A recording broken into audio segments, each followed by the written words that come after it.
Cool. Thanks for coming, everybody. We are streaming, by the way, just FYI, so it's going to YouTube right now. If you guys want to record anything, feel free to do so. I don't care. You can post it wherever. We're going to be like live training basically the whole time. So if you need to grab your phone in between and record or whatever, that's cool. Actually, let me grab my phone because I got like my talking points in there. And also, thank you very much, Manny, for having this. Cool. So Matt was also supposed to be here, my training partner. He got a stomach virus, so he couldn't make it. So I'm going to be running it. My friend Brandon's showing up too. He's going to help a little bit with that as well.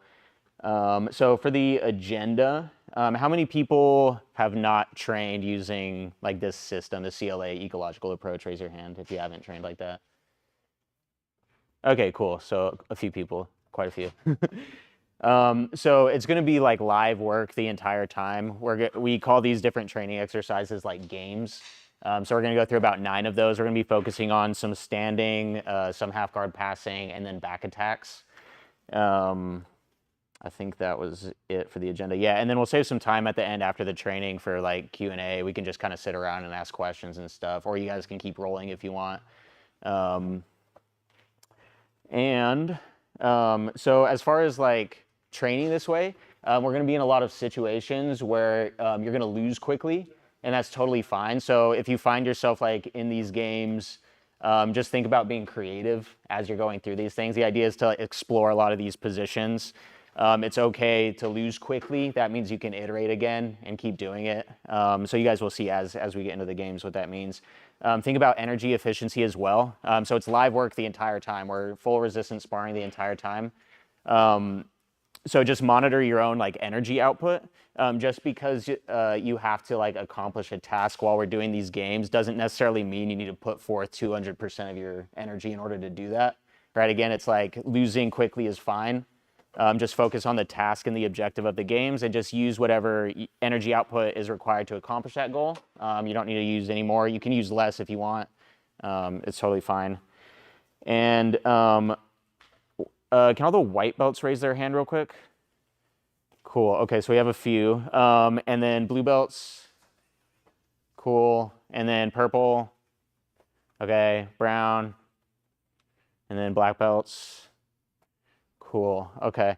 So with some of these games, we're going to try to switch partners a lot too. And just be conscientious. If you're more advanced going with like a newer person, there might be ways that we can scale the games based on the skill level and stuff, but just be aware of like kind of the skill level of the person you're going with and make sure that you're sort of, calibrating for that. So you guys know what that means already. Anybody not trained before? Cool. Okay. Does anybody not know how to break fall? Sweet. Okay, because we're gonna be doing a little judo as well. So cool. Okay. All right, that's it. I'll just get into the first game.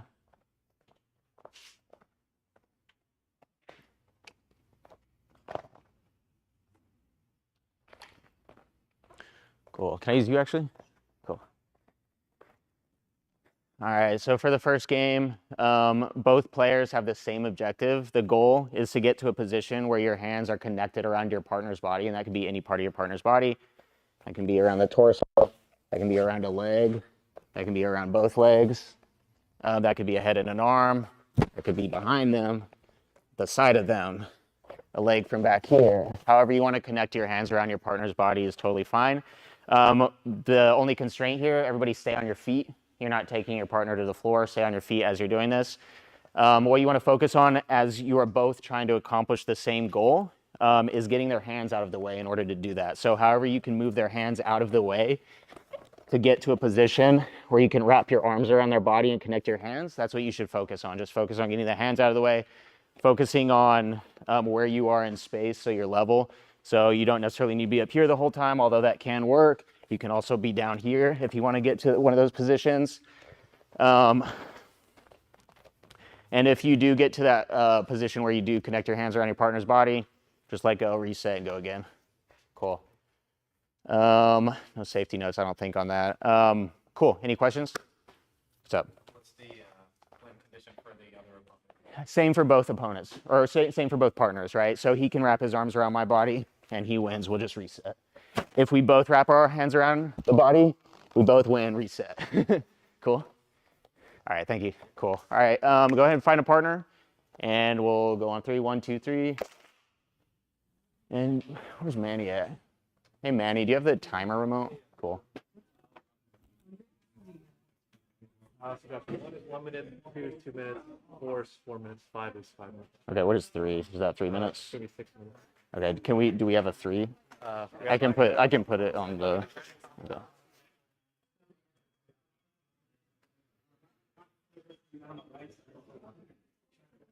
Yeah, well, I'll probably do just.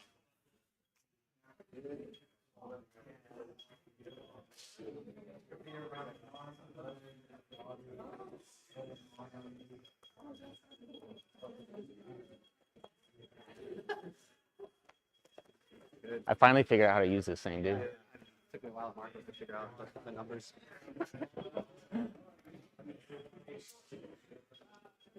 Yes. Yes. Cool. Okay, we're not going yet, guys. We're not going yet, but everybody got a partner? Okay, are you guys doing like a 3 group?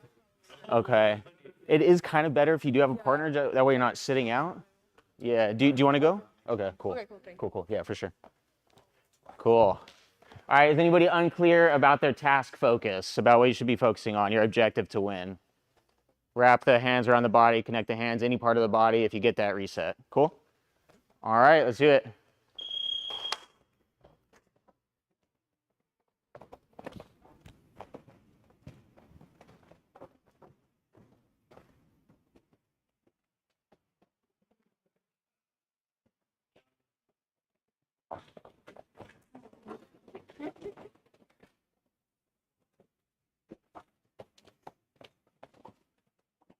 Yeah.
Yep, just get those hands out of the way. Yep. And don't let her do it.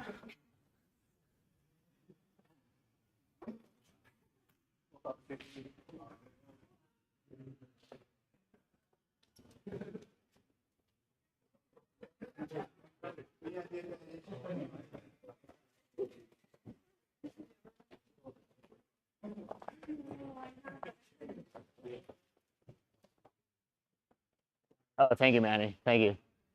Yeah, thank you. So, dude, how are you? Good to see you.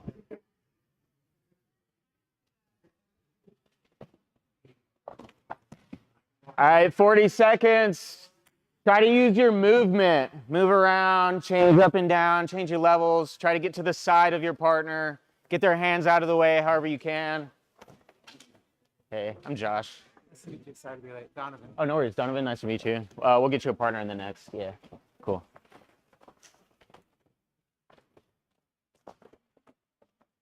All right, 17 seconds. Close the distance. Get in there on your partner. Try to connect your hands.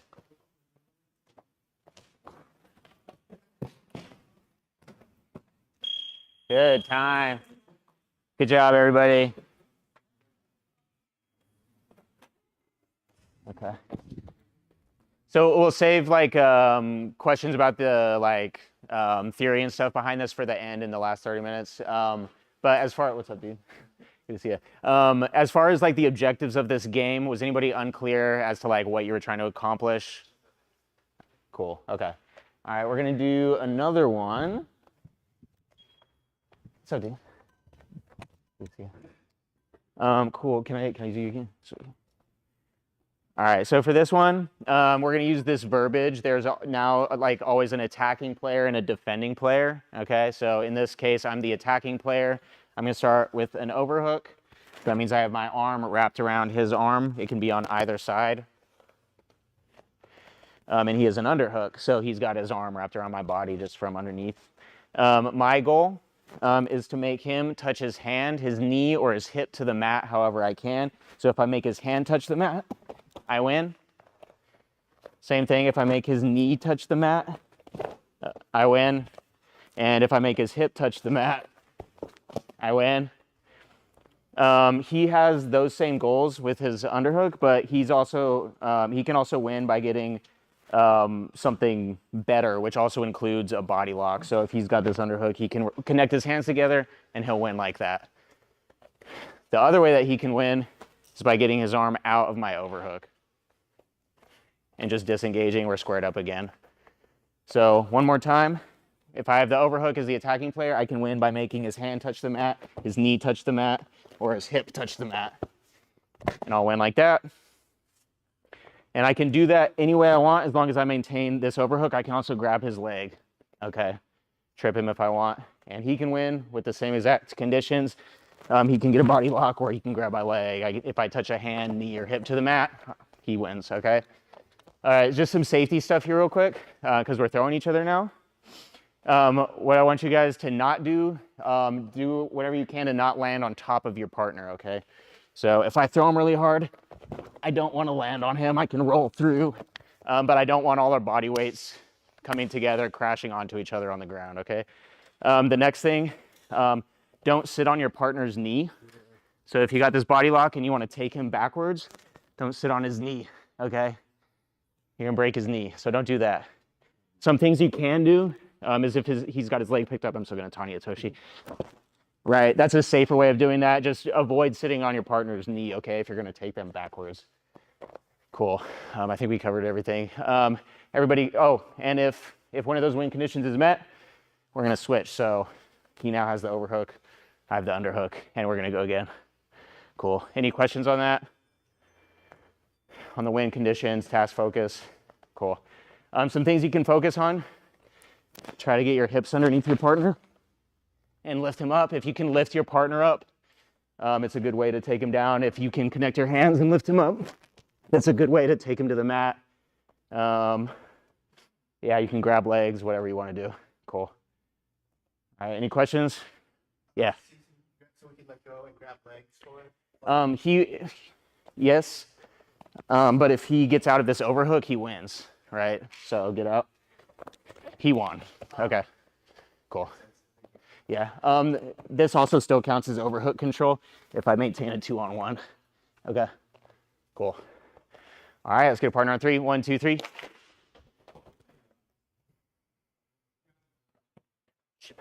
Yeah.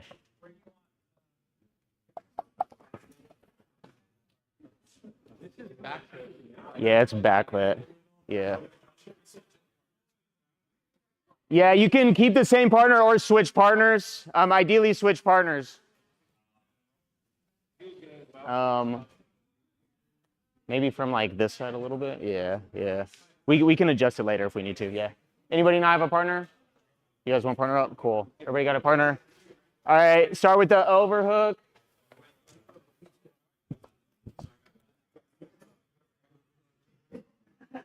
All right. Everybody ready?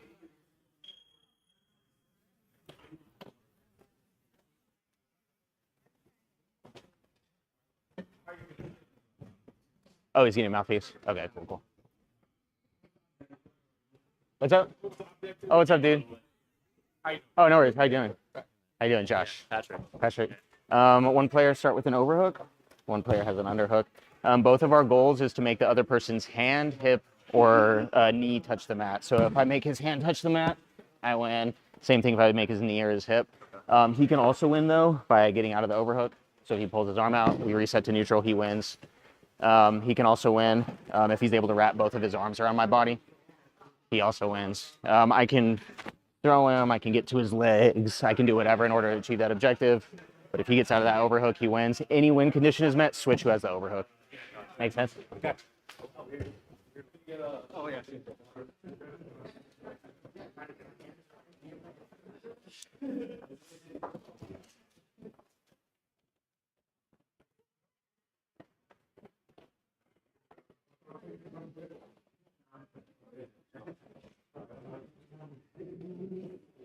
So, so how's it going?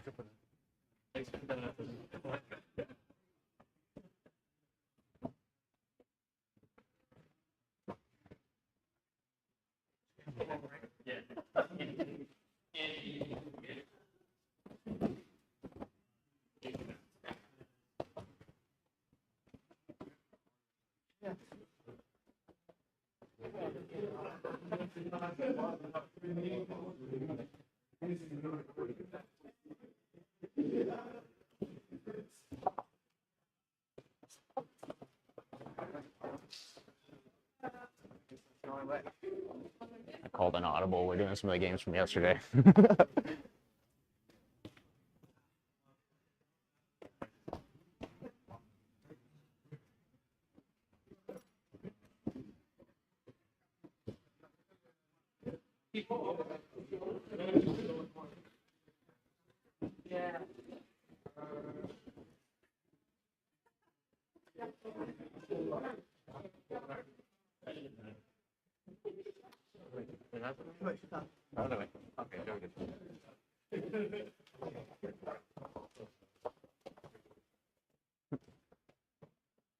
All right, 20 seconds.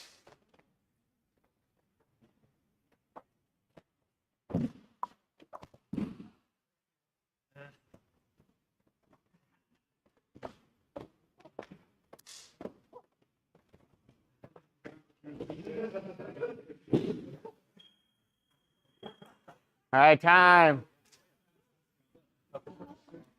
What time we at? 2:20.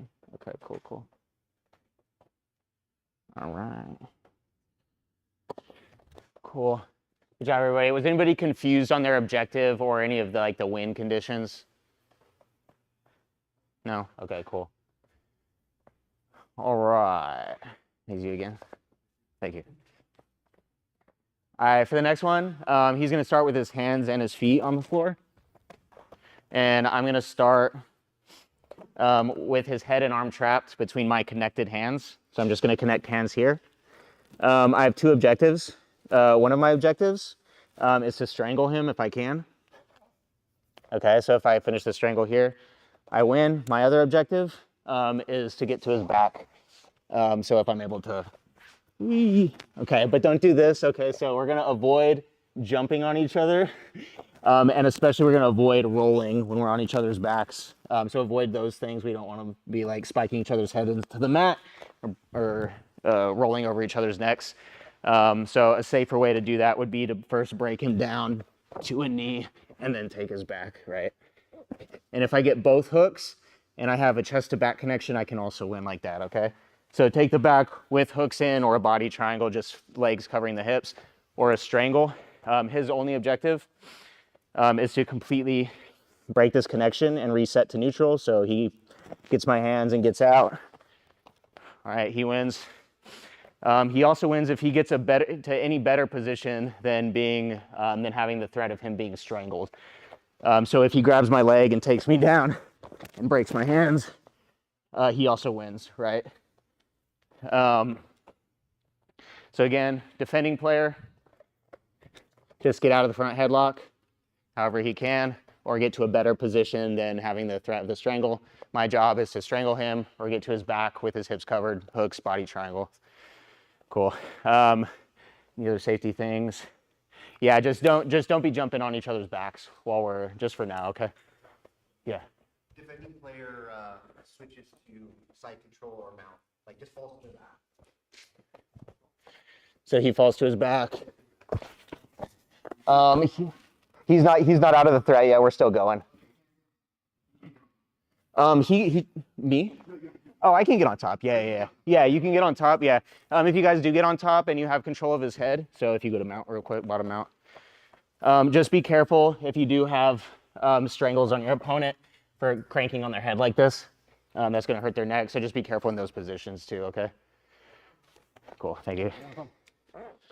All right. Any other questions on your task? Cool.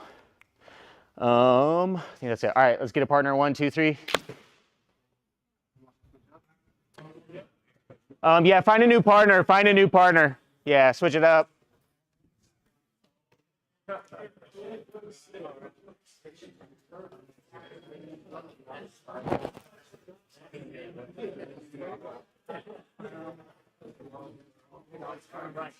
Cool.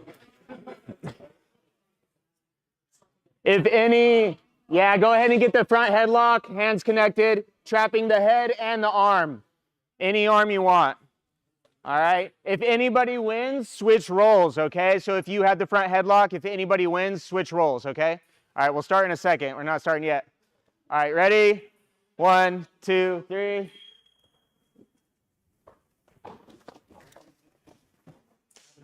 What's that? You got a stomach virus. Yeah. Yeah.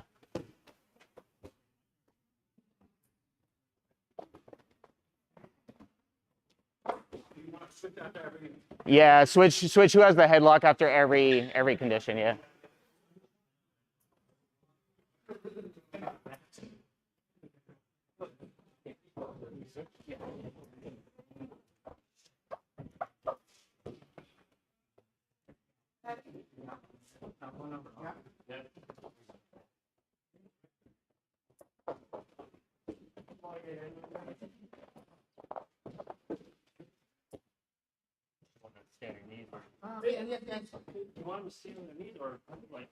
Ideally this, but if you have an injury or you don't want to, you can go to your knees. That's fine, yeah.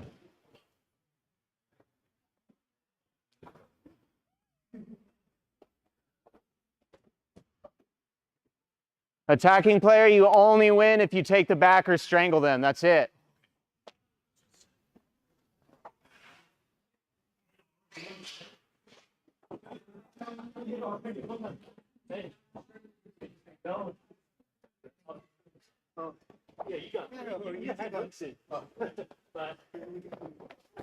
Defending player, just get out of that front headlock however you can.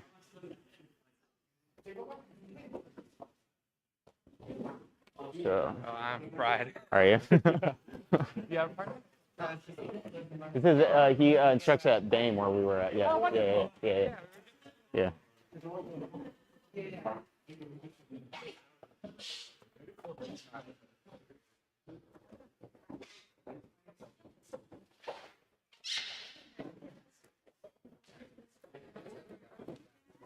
Well, you should have.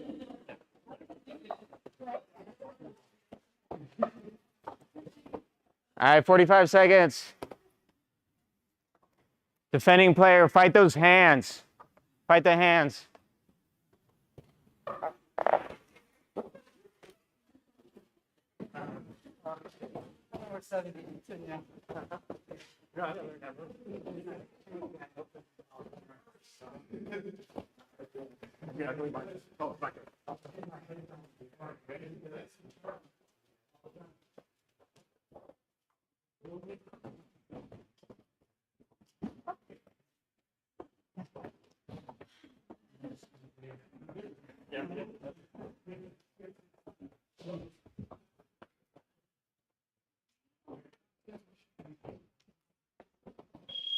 All right, time.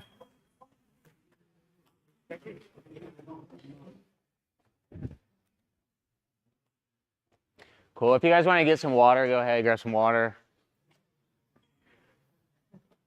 At any time during these pauses between rounds, feel free to grab water whenever you want, by the way. I should have said that.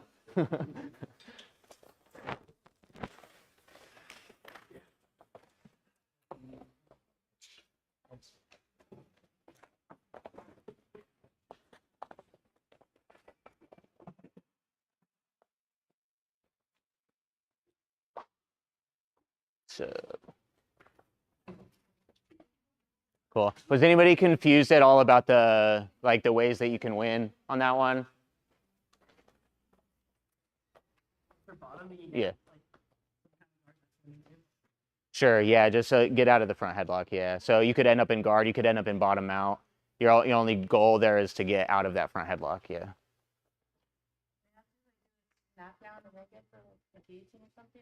You could guillotine them as soon as she gets out of the front headlock, though. So if you disconnect, snap her down, and then get to the guillotine, she already won. She got out of the front headlock, right? But you can, just because you started in one configuration doesn't mean you can't switch your arms. You can switch from an anaconda to a darce. You can switch to a guillotine. You can switch all those kind of things, right? Cool. Cool. All right, for the next one. Easy again. Okay, here to start. You're going to start on your knees with your arms wrapped around my leg. And I'm going to start with a figure four, trapping his head and his arm. Okay? You can start with your hands connected on the side of his arm. You can start with your hands connected on the side of his neck. He can start, pick which leg he's grabbing though. So he's gonna grab, you choose which leg he's grabbing, you're the attacking player. Yeah, so pick that one, that's fine, yeah. So I picked that leg, I picked the side I want my arms on. I'm gonna start with a figure four around his head and an arm. Attacking player, always says go, okay? So attacking player is gonna set up the position. I'm the attacking player, I say go. My job is to strangle him or get to his back, same as before. His job is exactly the same as the previous game. Get out of this, get out of the head and arm, disconnect my hands. As the bottom player, as the defending player, it's gonna be helpful for him, so don't grab my leg right now, but it's gonna be helpful for him to try to make space so that I can't squeeze both sides of his neck, right? My task here, my goal, is to try to squeeze both sides of his neck with my arms, right? So he can use his arms, he can open his arms up wide to prevent me from doing that. He can start trying to grab my hands if he wants, any way that he's able to. Sure, he could do it like that. You can copy what he just did. You don't have to, you can use your own innovative solutions. Whatever you can come up with. Try to disconnect the hands, keep him from squeezing both sides of your neck. And my job is gonna be to try to squeeze both sides of his neck or get to his back again with hooks or a body triangle. Cool. Any questions on the win conditions, the focus, anything? If we disengage, like go, you said? Yeah. So you mean if I let go completely? Yeah. Switch roles. If I switch to something else, the minute he gets his head and arm out, he wins. But that doesn't mean I can't keep my hands connected around his head. That doesn't mean that I can't switch to the other side, right? Or strangle him, yeah. Strangle him or get to his back, yeah. How do you get to his back without disengaging? That's for you to figure out. Cool. Counts as a transition. Yeah. As long as I maintain control of his head as I'm getting to the back. Okay, we're gonna let go of the back, I guess, here once we, if I don't have the hooks yet. Good question, thank you for asking that. So yeah, if you're like on his back and you don't have the hooks yet, but you don't have a front headlock, that's not really possible, so. Cool, okay. Cool, thank you. Anybody else got questions? What the goal is to strangle him while they're in this position? You strangle him just by trapping his head in his arm. He can roll to the side if he wants. If I strangle him here, I win. If I strangle him while I'm still on top of him, however I strangle him. Cool. Any other questions? All right, get a new partner. 1, 2, 3. Thank you.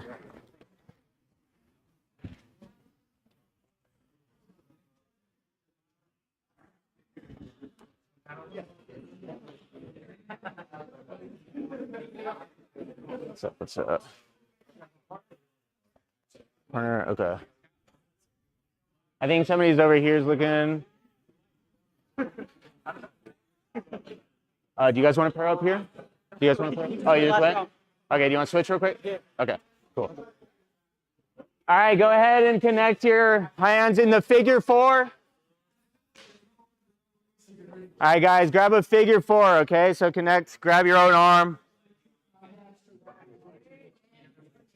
Okay, bottom player, start with your hands connected around the leg.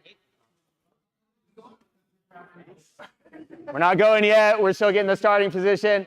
Bottom player, grab a leg. Bottom player, grab a leg. Top player, figure 4 around a head and an arm. All right, everybody ready? Go. And go.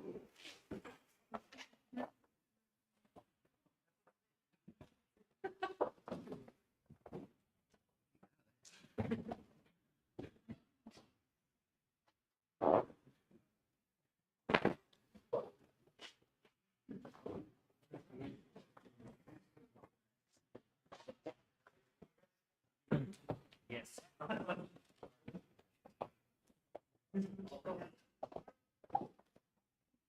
Cool. Yeah, go ahead and reset them. That's okay. Go ahead and reset where you were. Start with his head and his arm trapped. Yeah, yeah. So start with the head and the arm. Yeah, yeah, yeah. And go from there. First thing you want to think about, like number one, see how you can get some space. There you go. Right? Right. Cool. That's a win already. You got the back. Yeah. Strangle or back. Strangle or back. Yep.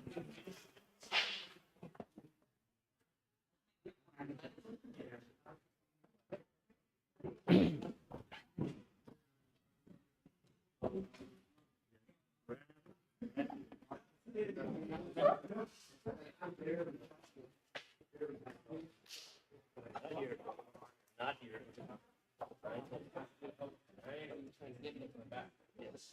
All with my head and my arm trapped. Me and short arms. Yeah. Yeah. This is already a strangle. Yeah.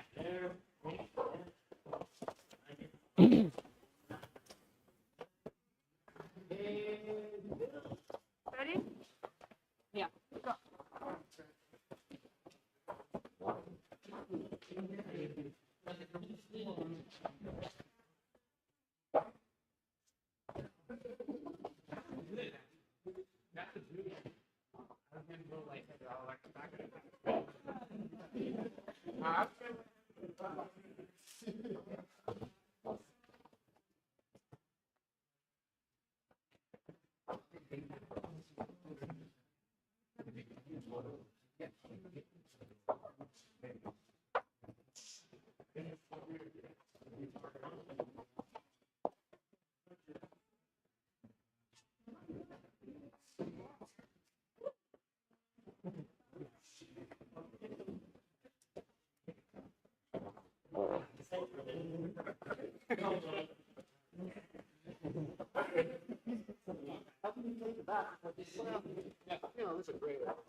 It's not like you can't do it. You know, like, one hook in and fall back.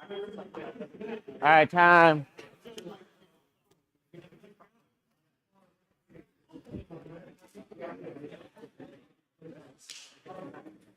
Was it okay to finish arm from crucifix?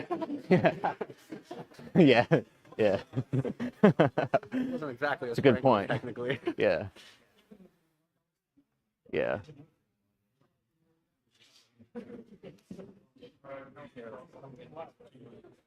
Cool. We're gonna do that one again, but just we're gonna clear a few things up. So you were just saying that there's kind of a gray area, right, where you have to let go of the head and arm for a second to actually get to the back, right? The back is a win condition, so I think multiple people saw that. So there's gonna be a point where if I'm getting to his back, I might need to release this right at some point.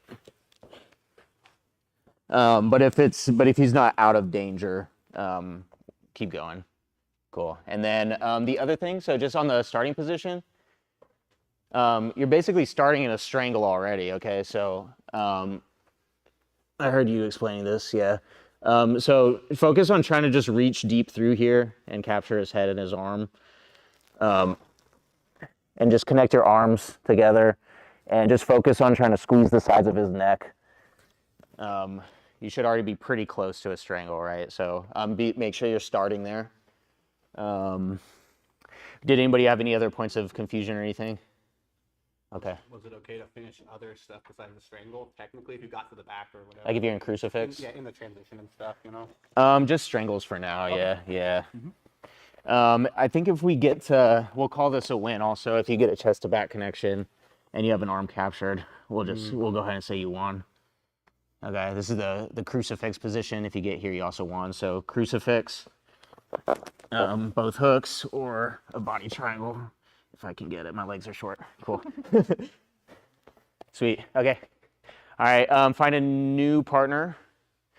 Actually, stay with your same partner. Stay with your same partner. We're gonna go again. Okay. All right. Ready? 1, 2, 3.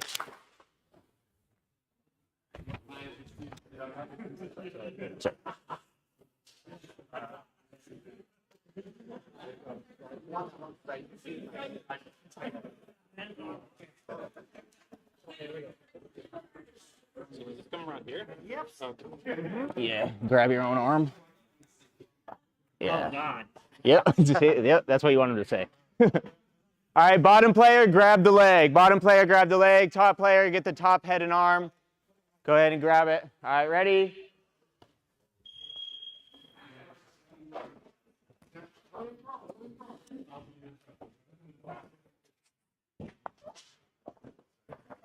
Bottom player, make space and get their hands disconnected. Make space around your neck and get their hands disconnected.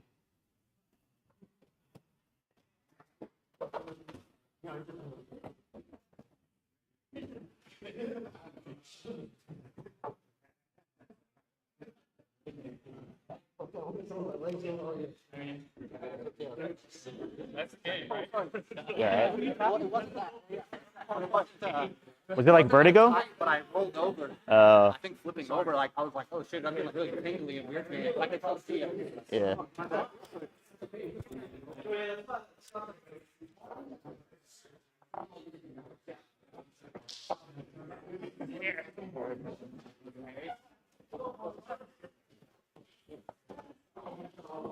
Good, Andre. Yeah. Make space so he can't choke you. Make space around your neck. Get his hands off you.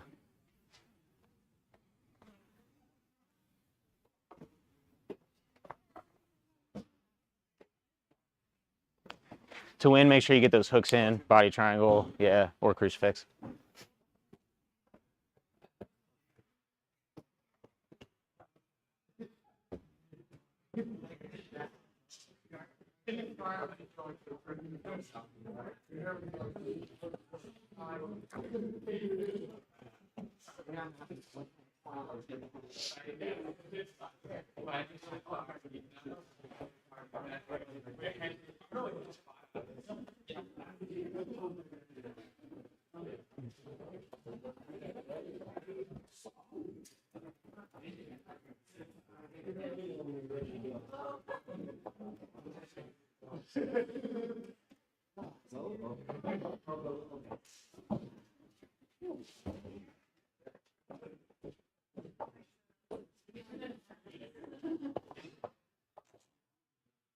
All right, 40 seconds. All right, that's a win. Down here?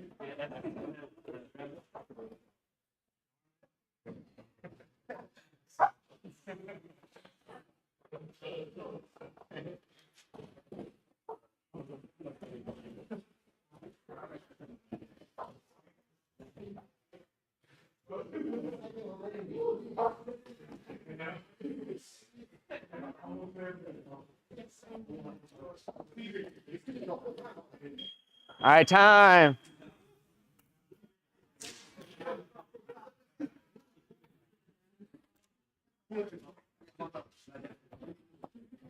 All right, grab some water if you need it.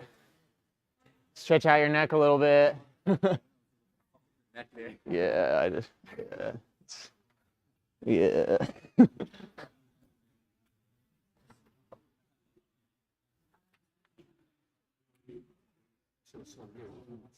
You got dizzy?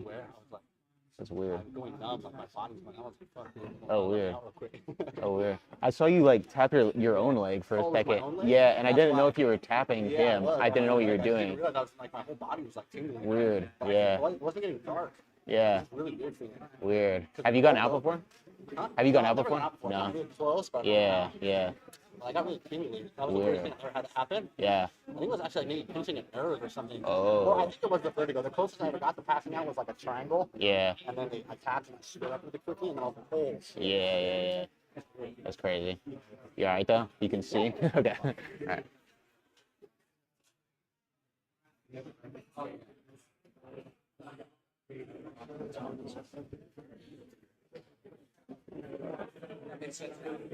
Yeah. Yeah, I saw you tap, and I was about to run over there and be like, "Are you tapping?" And then you got out. I was like, "Okay, he's fine." But you were tapping your own leg. Yeah, yeah. Cool. Was anybody still unsure about anything on that game? Your goal, anything like that? Cool. All right, let's do another one. So go to bottom. We're gonna go to half guard with the knee captured and chest to chest. So we're gonna start with the defending player trapping my leg above my knee with his two legs. And he's gonna start with his hands just in front of him, not grabbing me yet. I'm gonna start with my chest laying on top of him and my arms out to the side. When I say go, I'm the attacking player, I'll say go. When I say go, we can form any connections we want with our hands. So I say go, he can grab me if he wants, I can grab him. And my only job, I win if I can successfully take my knee out from between both of his legs, okay? Out, I win, okay? I can also be on this side. My knee is out from between his legs, I win. I don't need to free my foot yet. We're gonna do that next. But I just have to do whatever I can to free my knee. His job is to either become the top player. He wins. Get both of his legs back between us. So if he pushes me off of him, gets his knees back in front, he wins. So his legs are now between us. The other way that he can win is if he wraps his legs around me. So if we get to close guard, he also wins like that, okay? So I basically regressed from a position where I'm holding him down and pinning him with my leg trap to him moving me back a step, right? So he's got his legs back in front of me, or he's got them wrapped around me, or he became the top player. And I win simply by getting my knee out. As the top player, you want to focus on holding him down while you're doing this, right? So you want to keep him, this verbiage comes from Greg Souders here. So he talks about the 4 principles of pinning somebody. So one of them is keep him from turning. So if I can keep his shoulders on the mat while I try to accomplish my objective, it'll make it easier for me to pin him. Keep him from getting his arms back inside, retracting his limbs, retracting his knee, and keep him from extending his limbs, so pushing on me, keep him from doing that. Keep the hands off you, keep his shoulders on the mat. And the other thing is posting on his arms. So if he posts up on an elbow, posts up on an arm, it's gonna be, I'm not pinning him, right? So I wanna keep him pinned to the mat as I progress and get my knee out, okay? Cool. Any questions on the objectives here? Yeah. You want to go knee to the mat on either side, or like if it's just like knee up, outside of the legs. So are you talking about if we get to a position where we're like here? Yeah. This is fine, the knee's out, yeah. And we're past his legs. If he gets his legs back in front and my knee's out, I've lost, right? Okay, cool. Any other? What about deep half? Deep half? If my knee's not out yet, yeah. Okay. Yeah. Yeah, if I get my knee past your, yeah. So get the knee past his legs, get him out from being trapped, right? What's that? Knee like out for 3 seconds or? Sure. If you feel it's out, right? You can count to 3 if you want. I think you'll both know when your knee's successfully out, right? We don't want to be like getting into a situation where the knee's been out for 5 seconds and the bottom player's still fighting to get the knee back in, gets it back in 6 seconds later. It's like, yeah, it doesn't really matter, right? Just get the knee out. If you feel like it's out, you can just make sure it's out, right? Cool. All right, any other questions? Cool. All right, get a new partner. 1, 2, 3.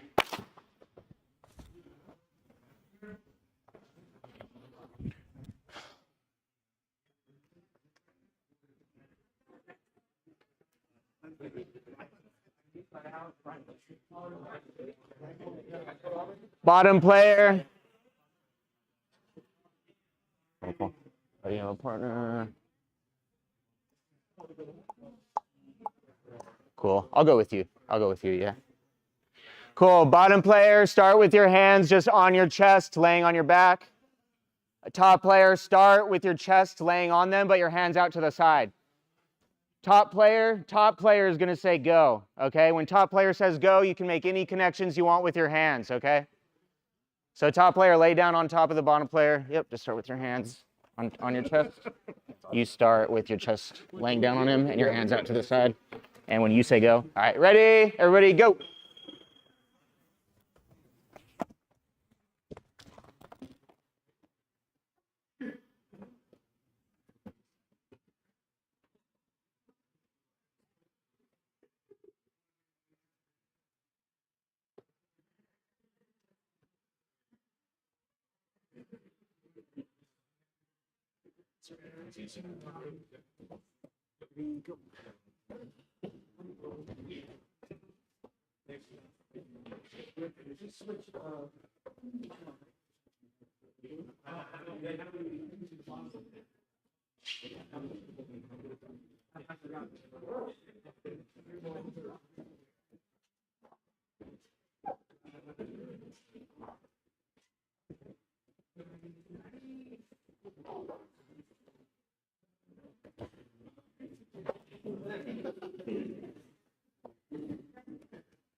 All right, 1 minute. 1 minute.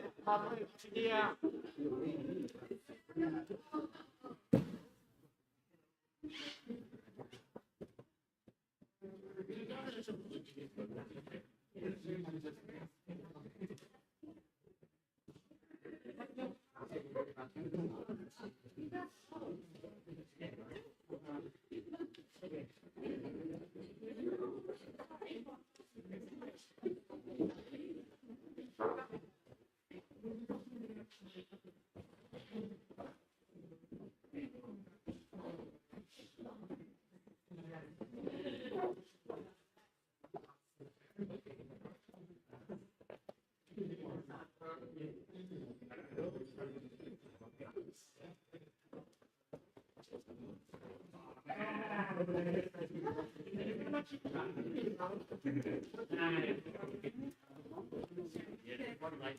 My time.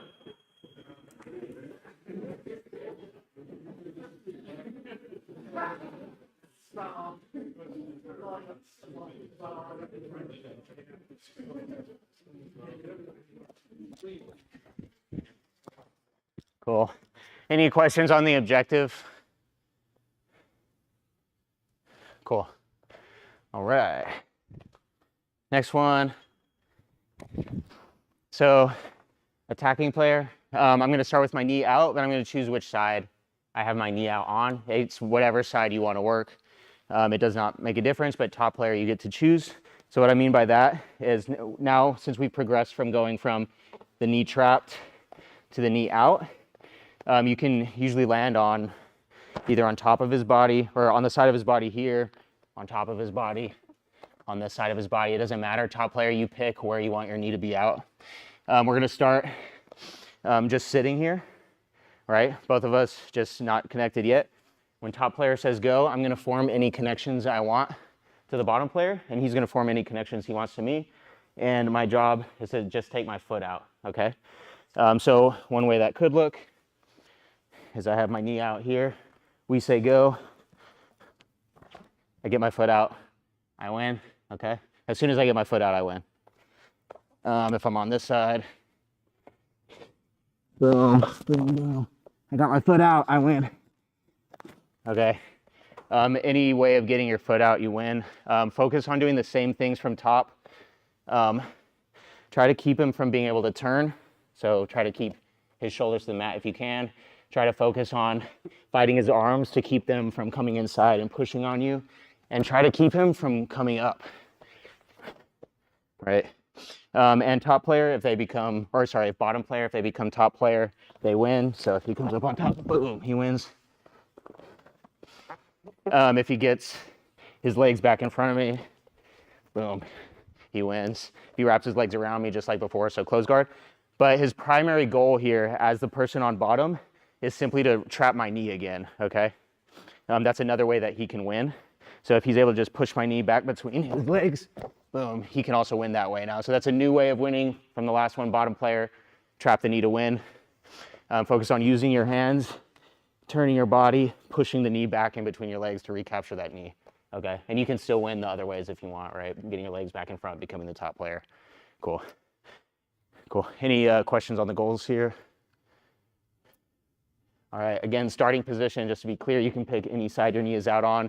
You're gonna be starting sitting up, hands not connected yet. I say go, we attach however we want, and then get the foot out. Bottom player can be on their side and stuff is okay. Sure, top player is gonna dictate that though. So top player, I can dictate if you're gonna, I could be like, okay, I wanna work with you already, sort of like this. I'll just say that, okay? And then we'll say go, and then, cool, all right. All right, get a new partner. 1, 2, 3.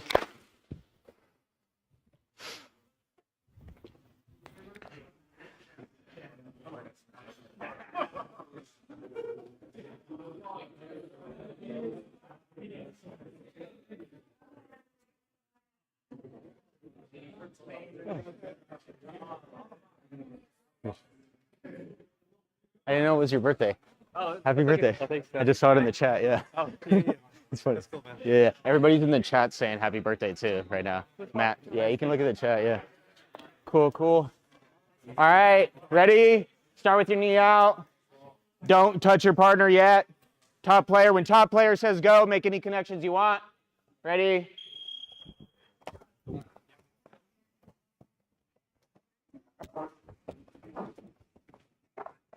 All right, foot's out, you win. Yeah, foot's out, you win.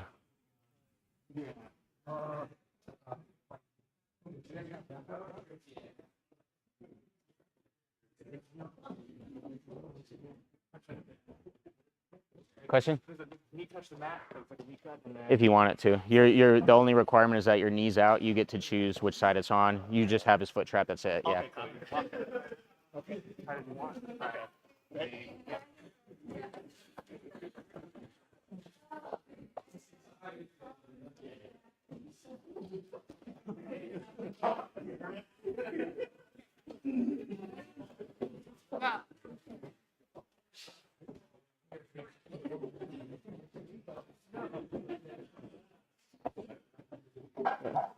Try to get her knee back in. Try to trap her knee with your legs.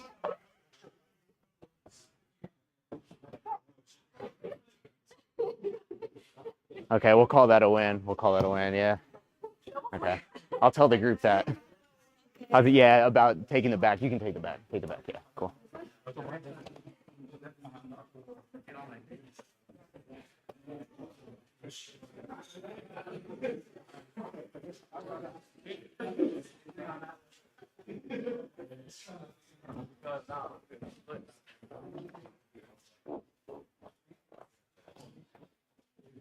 Do you want to finish out this round or are you resting? Okay, cool.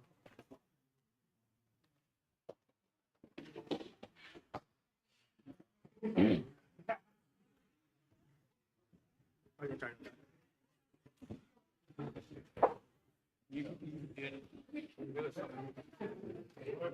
So,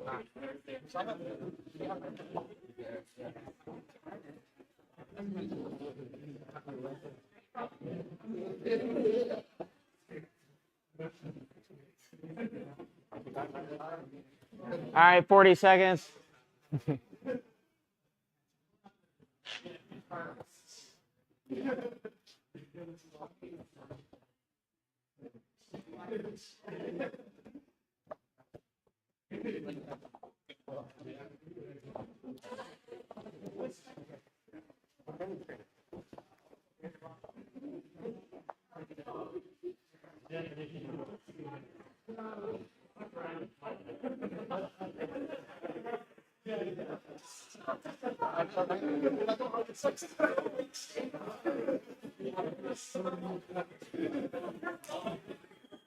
All right, time.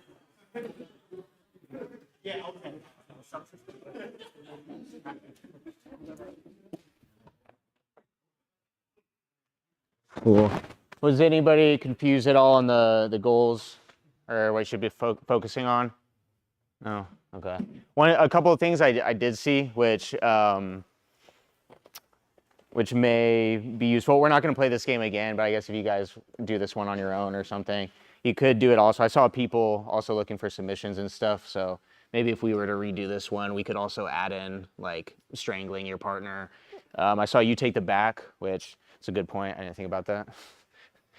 So if I'm here and I end up taking his back, right, like my foot's not out, but I'm on his back now, so I would probably add that if we did that one again. But did anybody get on each other's backs besides you? Anybody else take the back? No? Okay. Cool. All right. What is the next one? So we're going to move on from half guard. Ooh, we're going to do the back. Okay, so I'm going to take your back. All right. So for this one, you're going to start on your partner's back. I'm the attacking player, I hope. And I'm going to start with control of one of his hands. So my arm is going to be under his arm, grabbing his hand, and my leg is going to be trapping his other arm.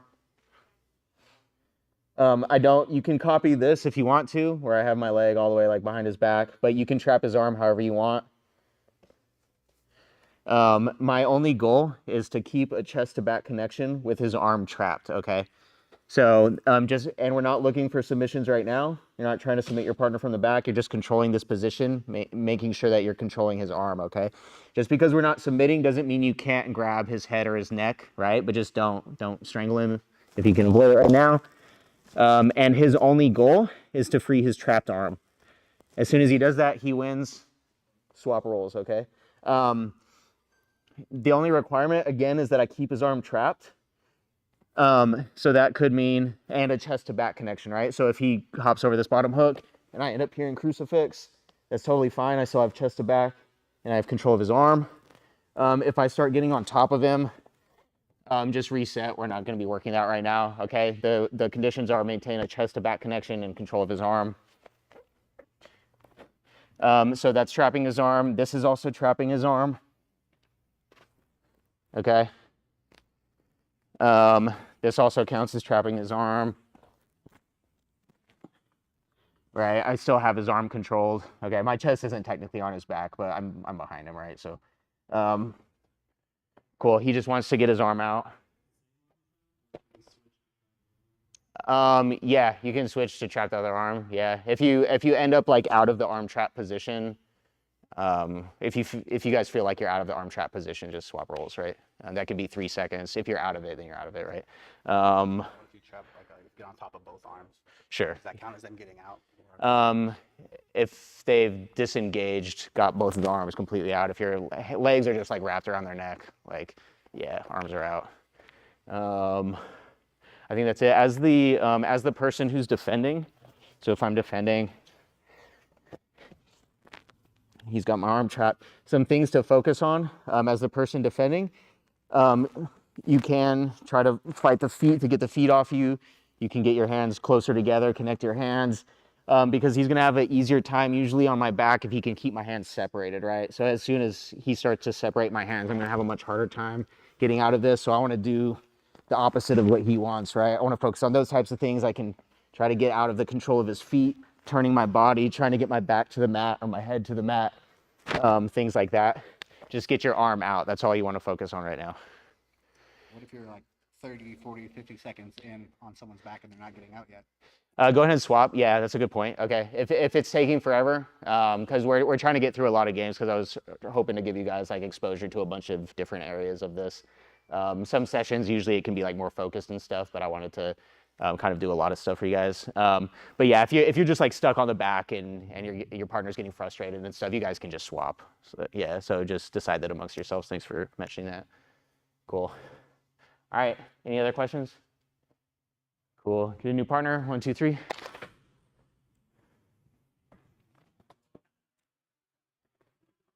Oh, you got to go? Cool. Hey, good training. Yeah, good to see you. Yeah, for sure. Yeah, let me start them real quick. 1 second. Yeah.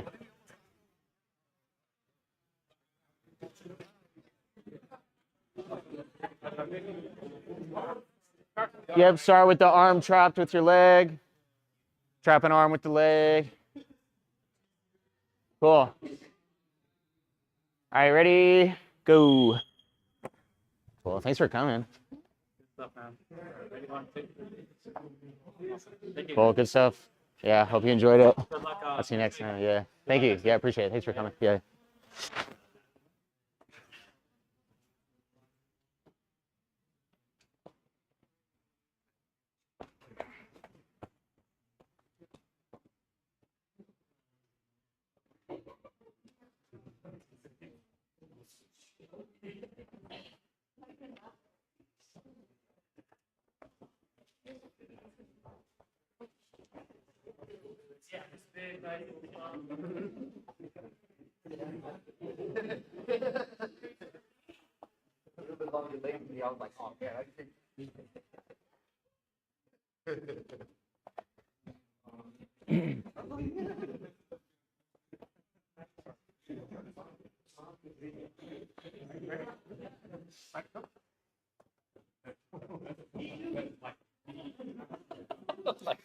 Just get that arm out. Try to turn your body, use your legs. Try to break his connections on your arm.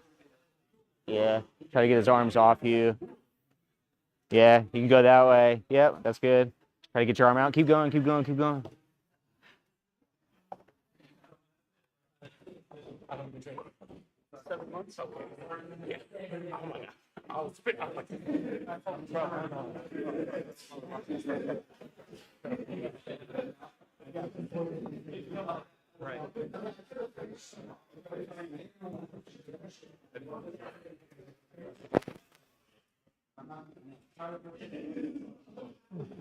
A lot of people came. Oh no, it's good, man. Yeah, good showing. Glad we have enough mat space. Yeah, that's a lot of mats. That was cool. Yeah, I've been following the whole eco topic on Reddit for a while. Yeah, Glad I could get to see it, see how it goes. cool. Yeah. So quite the controversial topic on Reddit. I mean, like initially, especially in the beginning, Yeah. people didn't know what to think. Yeah. I think there was some criticisms. I mean, that's normal when it's new. Yeah. I think it's getting more popular. Denny, I think he's into it. Yeah. Some other guys. I think his name was Kaivan. Kevon. Kevon? Yeah, I trained with him. Yeah. Yeah. All right, I'm gonna walk around and try to. Yeah.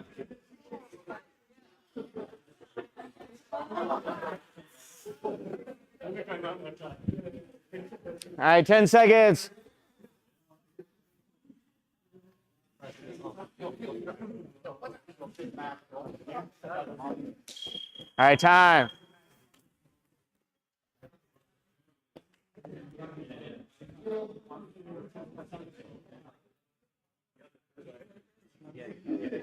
Feel free to grab water if you need it.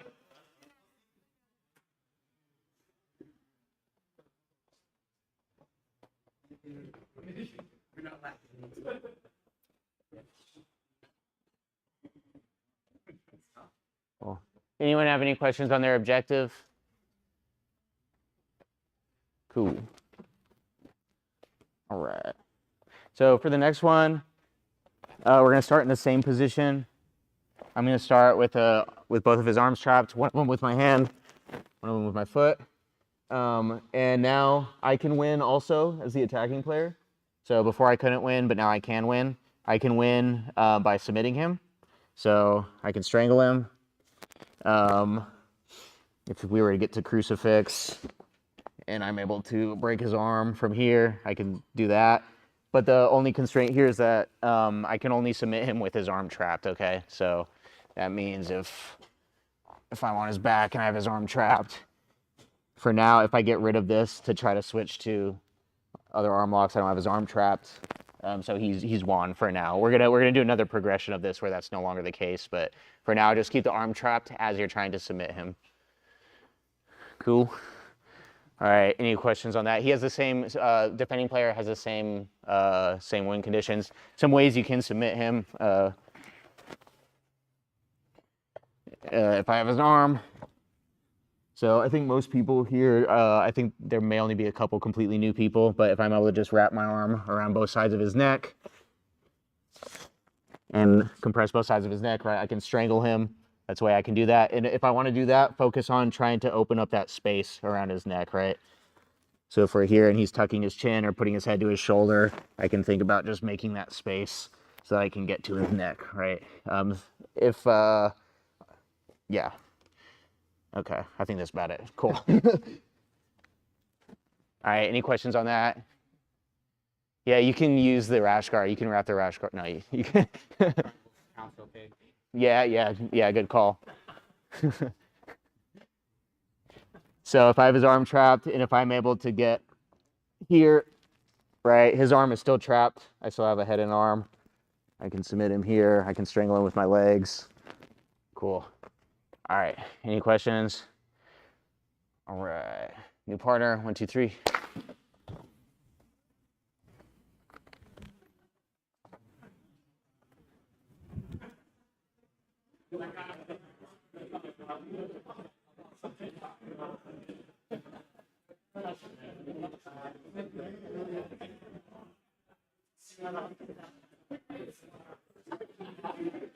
What's up?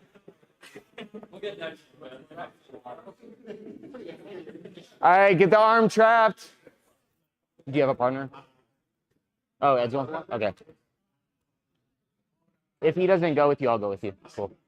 All right, get the arm trapped. All right, we're not starting yet. Just get on the back with the arm trapped. All right, ready? Get on the back with the arm trapped. Ready, go.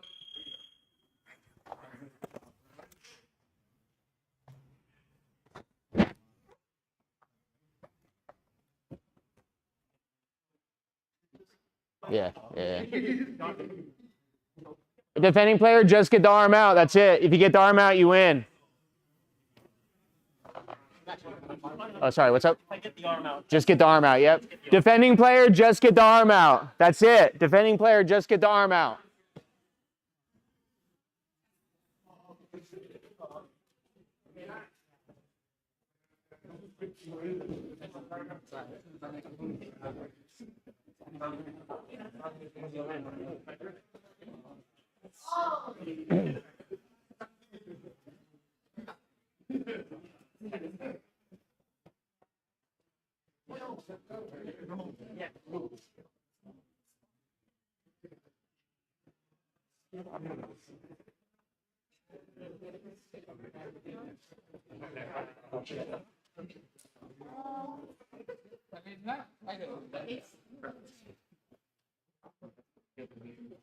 Are you trying to figure out how to choke him? Okay, yeah. You got your, so you just want to be able to compress both sides of his neck. You can do that with one arm, you can do that with two arms, yeah. Another way, a common way people do it is by grabbing their own arm, grabbing his head here, squeeze, hug him. Yeah, that's a really common way, yeah. Cool.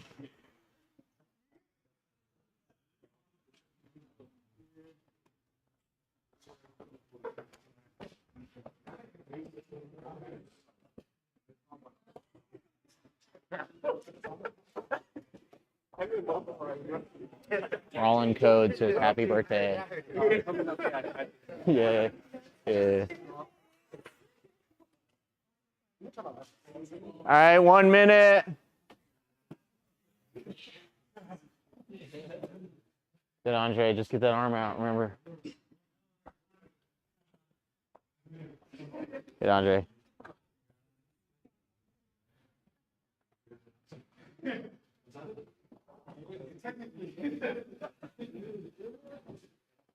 Get that arm out. Get the arm out. Get the arm out. Get the arm out. Get the arm out.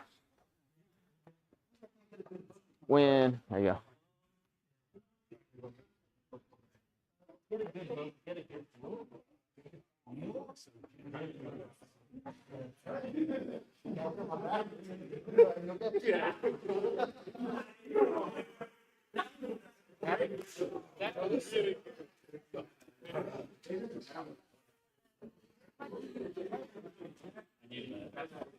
Get it out. Get it out. Get it out.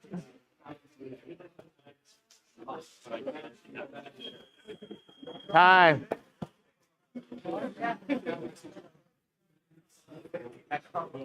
Save it down now.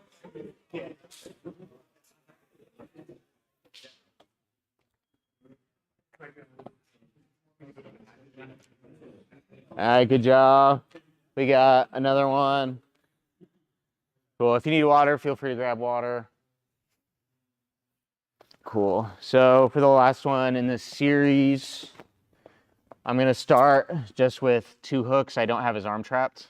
I'm going to start with control of one of his hands. He's going to start with control of one of my hands. So one of my hands is reaching under, and I grab his arm. One of my hands is reaching over. He grabs my hand.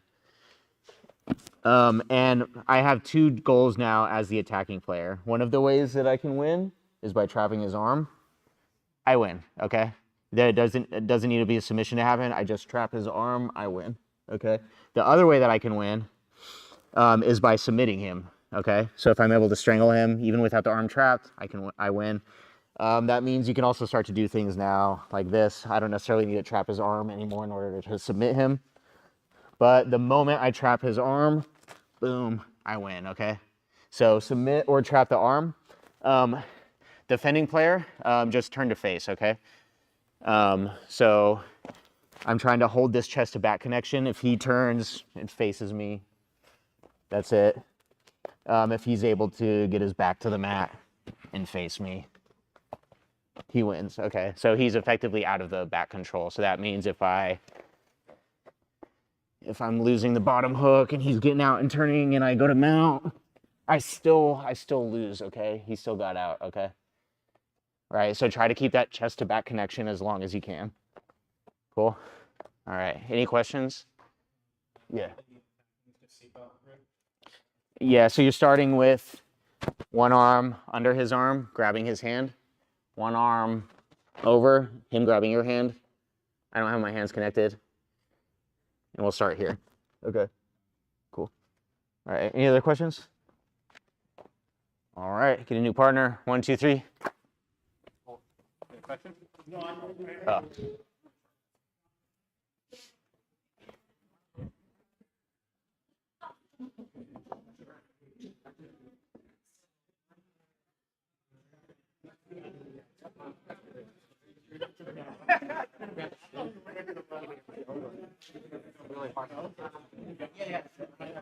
All right, attacking player, your hands are not connected. Grab one of his hands, he grabs your other hand. Boom. You grab his hand, he grabs your hand. Okay. Yep. Cool. All right. All right, no arm trapped yet. Okay. All right, ready? Go.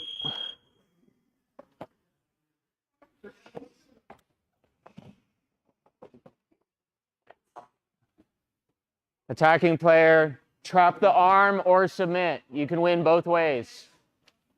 Trap the arm or submit.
Like, ah.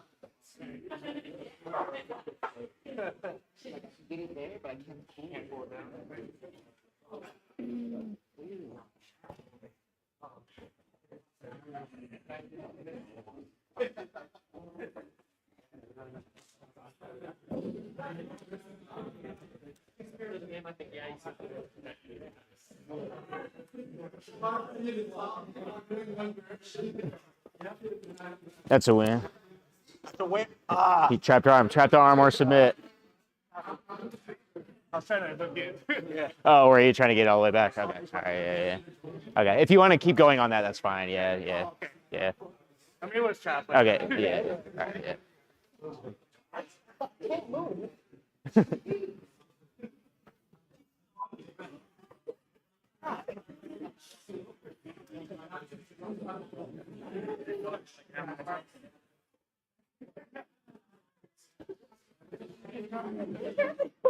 Well, this is not a trap arm. Well, I mean, I still lost. All right. Time.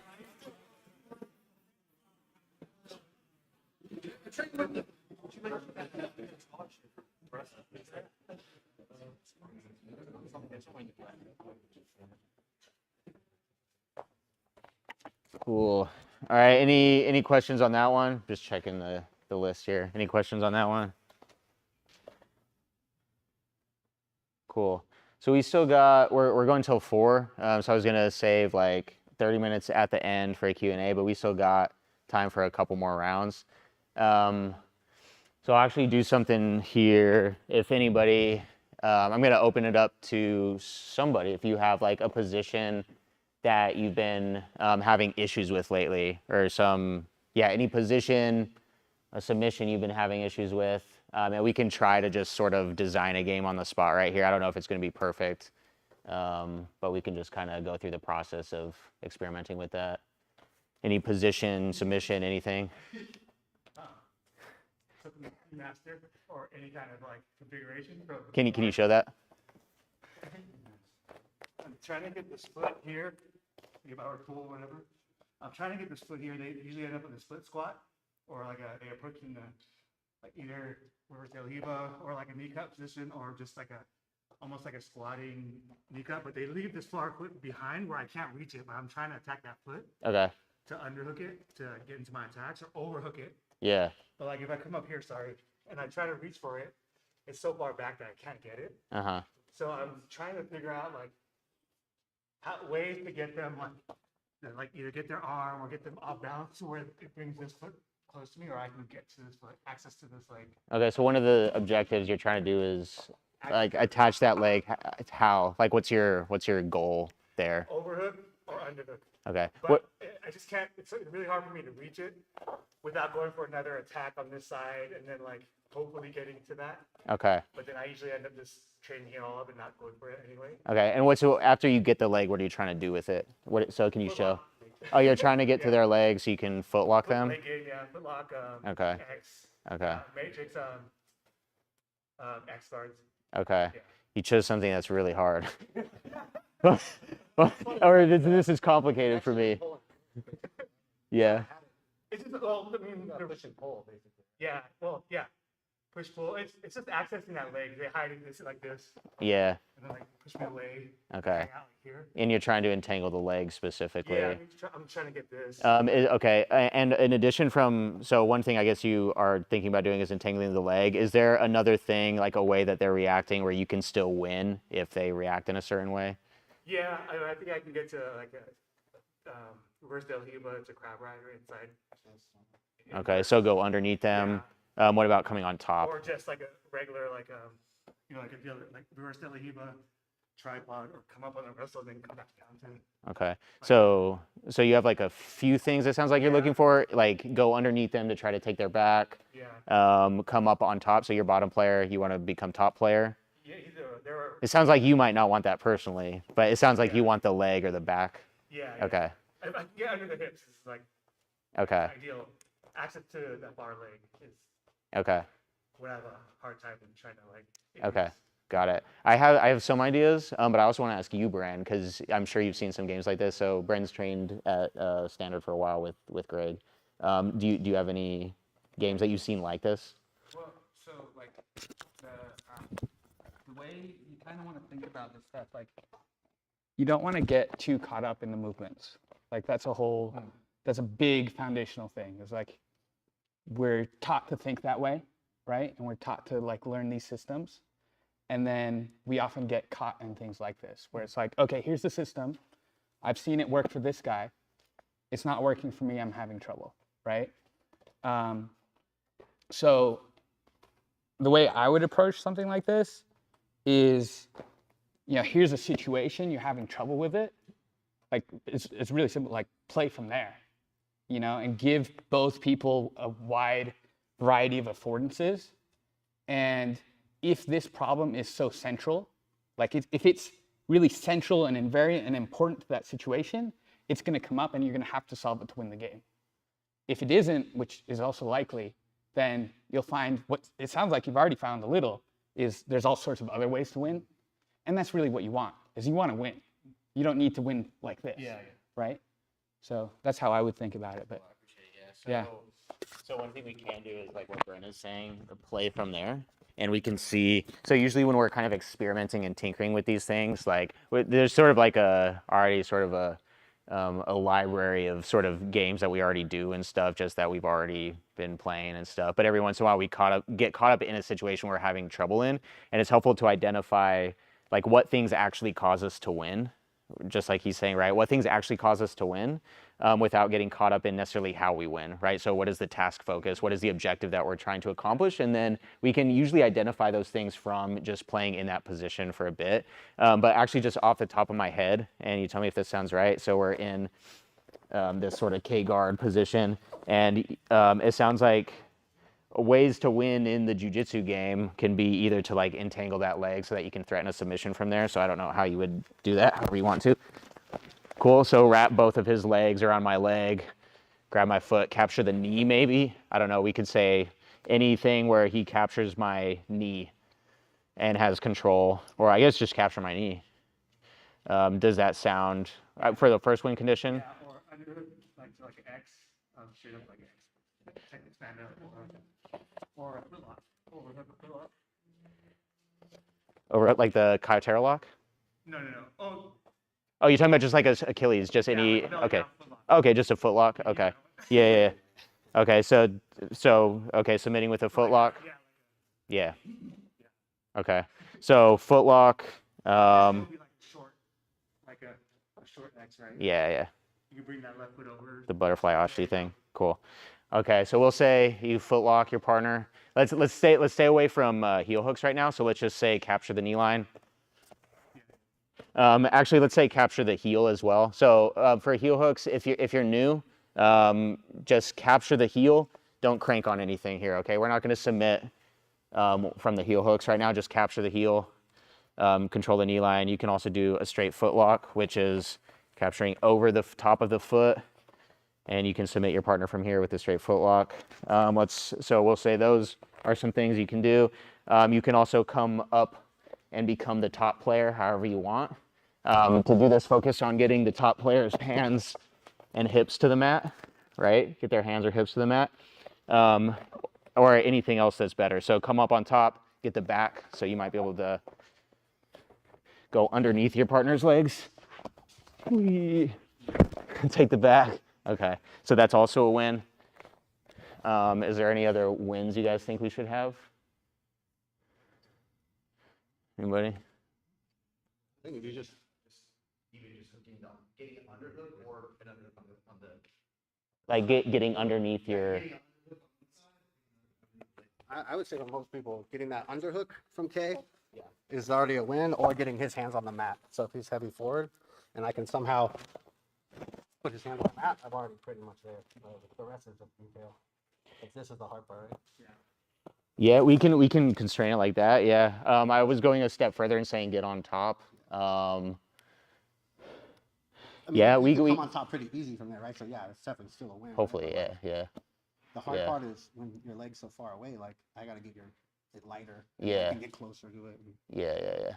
I like this. Let's go first with just getting on top and seeing what people start to do. Yeah, I do like that idea of like just getting the underhook or like getting to X guard. That's sort of along the lines of how we were just like winning by trapping the arm right from the back too. Is like that's one step towards like something else that we want. Yeah. But let's say for now, just so everybody has like a really clear, because one thing that I'm worried about is that some situations are going to happen where like there's an underhook happening, but we're not quite sure why or if that's a win yet. Yeah. Whereas like so, there are some things where you get to like that X guard position and you're clearly like have control of your partner and stuff, but there might be some other like gray areas happening. So let's go for now, just like getting on top. Getting the knee captured and capture the heel, but don't finish the heel hook, straight ankle lock, or get to the back. Or, yeah, so get on top, get to the back, capture the knee, or straight ankle. Okay, starting from specifically my knee past both of his legs, his knee in front, and this hook right in front of my leg here. We're just gonna start from this body alignment, okay? What were you calling this? Keymaster? Cool. K-guard, yeah, sweet. Starting from Keymaster, all right.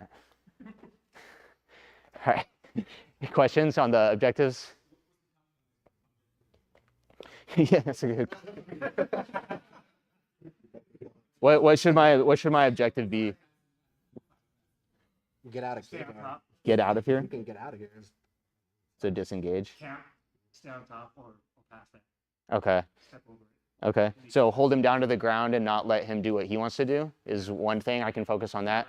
Can I win at all? Do I have a way that stops the game? You can either pass or like, I guess if you can step over that leg and cut through or walk to the back. So if I can get chest to chest or attached to his back, okay. Can I also win? So he wants to hold me here probably. I assume if he's trying to tag my legs, I don't know. By standing up. No, because you're not really engaged, you're not locked in. Okay, so I want to hold him down and progress position. Okay. You can camp there, like in a squat, Okay. and that's, I guess, That's never going to end the game, right? Right. We could do it like that where I'm just trying to like hold this position. Let's say for now, I need to progress from that position. So we'll just tinker with this. We'll see what happens because there's nothing just stopping me from standing up right now. But let's say for now, top player, just focus on trying to get past the knees and the feet by getting them past you and get either a chest to chest connection or a chest to back connection, however I can. Boom. With the hips covered, meaning you have hooks or a body triangle, okay? Or a crucifix is fine too. and if you guys are unfamiliar with this position, when you're like, you're on the bottom, Do you want to show it with? yeah, like, you're on, if you're on top, don't don't like slam this forward. If you're on bottom, you want to be where your toes are facing like my back, right? So if I were to push this forward, it's just going into like, your hips, not like I'm gonna tear your LPL. Okay, so like if you have your knee out this way and I'm pushing it this way, like it's pretty safe. But if you're like sideways like this and I'm on top and I just slam it, that's pretty dangerous. Okay, so toes out towards the back, like you're up here, and like use this as a frame So if you see them like pushing forward here, you can push them back, right? It's kind of hard, like, so just be careful on this one. Like, just be cognizant that there is that, possible danger that if they smash this forward and it's sideways, it could be dangerous. Cool. But you have this frame, okay? Perfect. Thank you. Yeah, I appreciate that. And if your knee does start to hurt, just tap or like tell your partner your knee's hurting, and yeah, don't try to force that. Cool. Thank you for that. All right, we just made up a game. All right. Anybody questions on your objectives as the top player, bottom player? All right. What's the name of this game? The Keymaster game. All right, we're gonna play the Keymaster game. Locksmith. Okay. Cool. All right, get a new partner. All right, 1, 2, 3.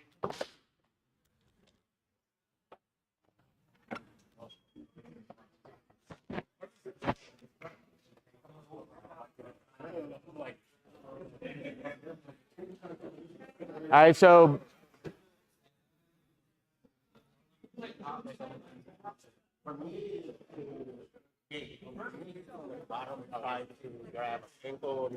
Yeah, if you can access this, like scoop this, and then like I can pull it towards you. Yeah, like you can like sit on your armpit here and like yeah, start with the knee up. Yeah, just go ahead. Yeah, sure. And you have the knee through already? You have the knee, so your right knee on top of her leg. Yep, and you have a knee shield. Yep. Yeah. Yep, and just put your knee in front of her hip. Yeah, just be careful pushing on the heel. Cool. All right, everybody got the starting position. All right, ready? And go.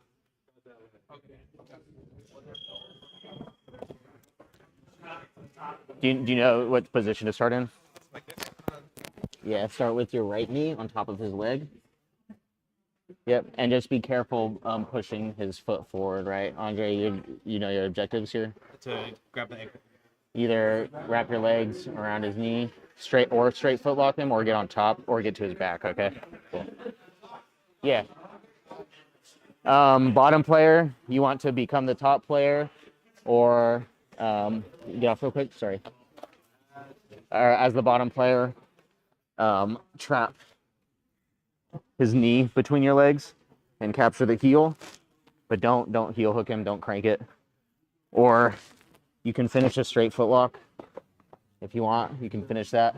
Or as the bottom player, come on top or get to his back, okay? Yeah.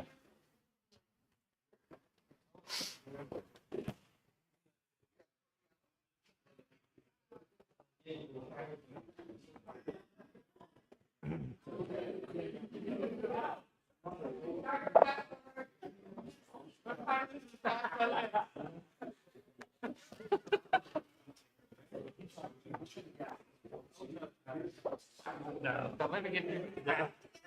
Don't let me go.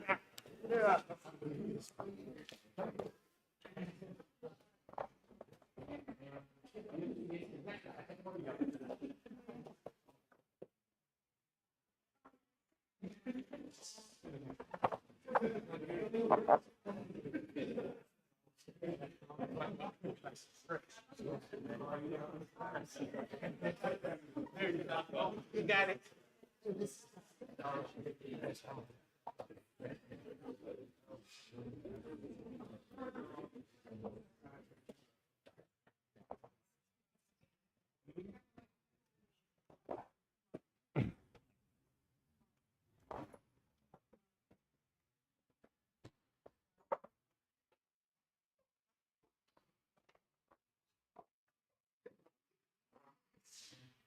What's up? He went to go potty. Oh, did he? Okay.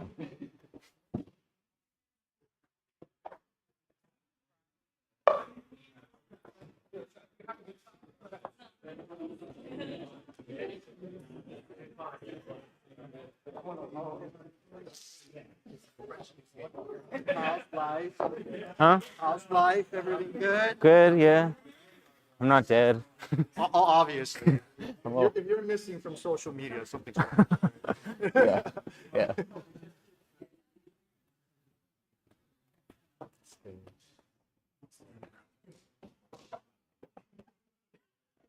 All right, time.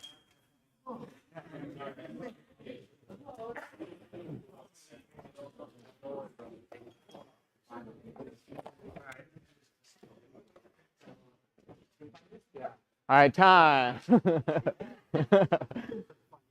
Fun? Is it fun? To make our legs longer? Yeah, it's in Thailand. Okay, it's in Thailand. Yeah. It's bumper, I tied to mine. Cool. So when you guys were playing through that, was there any point where you like hit something and you're like, who's winning? Did I win? Like, what, are we in a weird position now that wasn't within like what we talked about when we designed this? I saw you guys got to close guard, which was funny. Did anything like unexpected happen? That like get the off balance to get a post to get the access to hands to get the hands to the mat.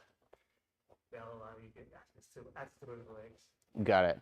Yeah, I mean, as far as like from the perspective of like designing the game, not like Oh yeah. yeah. So like I saw you guys got to close guard. We got the open guard. Can you show how that happened?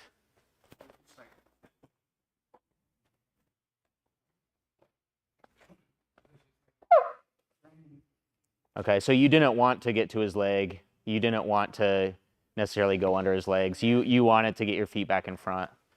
Okay. And would you consider that like a win for you? What was that? Yeah. Yeah. Yeah. So it was cool that we got kind of like a complex sort of situation, because this often happens when we're thinking about how we design these things, is like being very like being pretty clear about like what our start and end points are. Because this sort of goes into this topic of like positional sparring, and a lot of people ask like, what's the difference between eco and positional sparring? Just real quick, so like what we're doing here is called the constraints-led approach, and that is just a coaching methodology based on this theory of ecological dynamics, and that talks about how just people learn to move in general. So this applies to like picking up a glass of water, walking up a flight of stairs, what you just did, hammering, yeah. So CLA, the constraints-led approach, that's a coaching methodology that can be used across like all sports. So they're doing it in hockey. So Matt was supposed to be here today. I don't know if you guys noticed. You guys probably noticed he was missing. He's got a stomach virus, but he came up in hockey like that.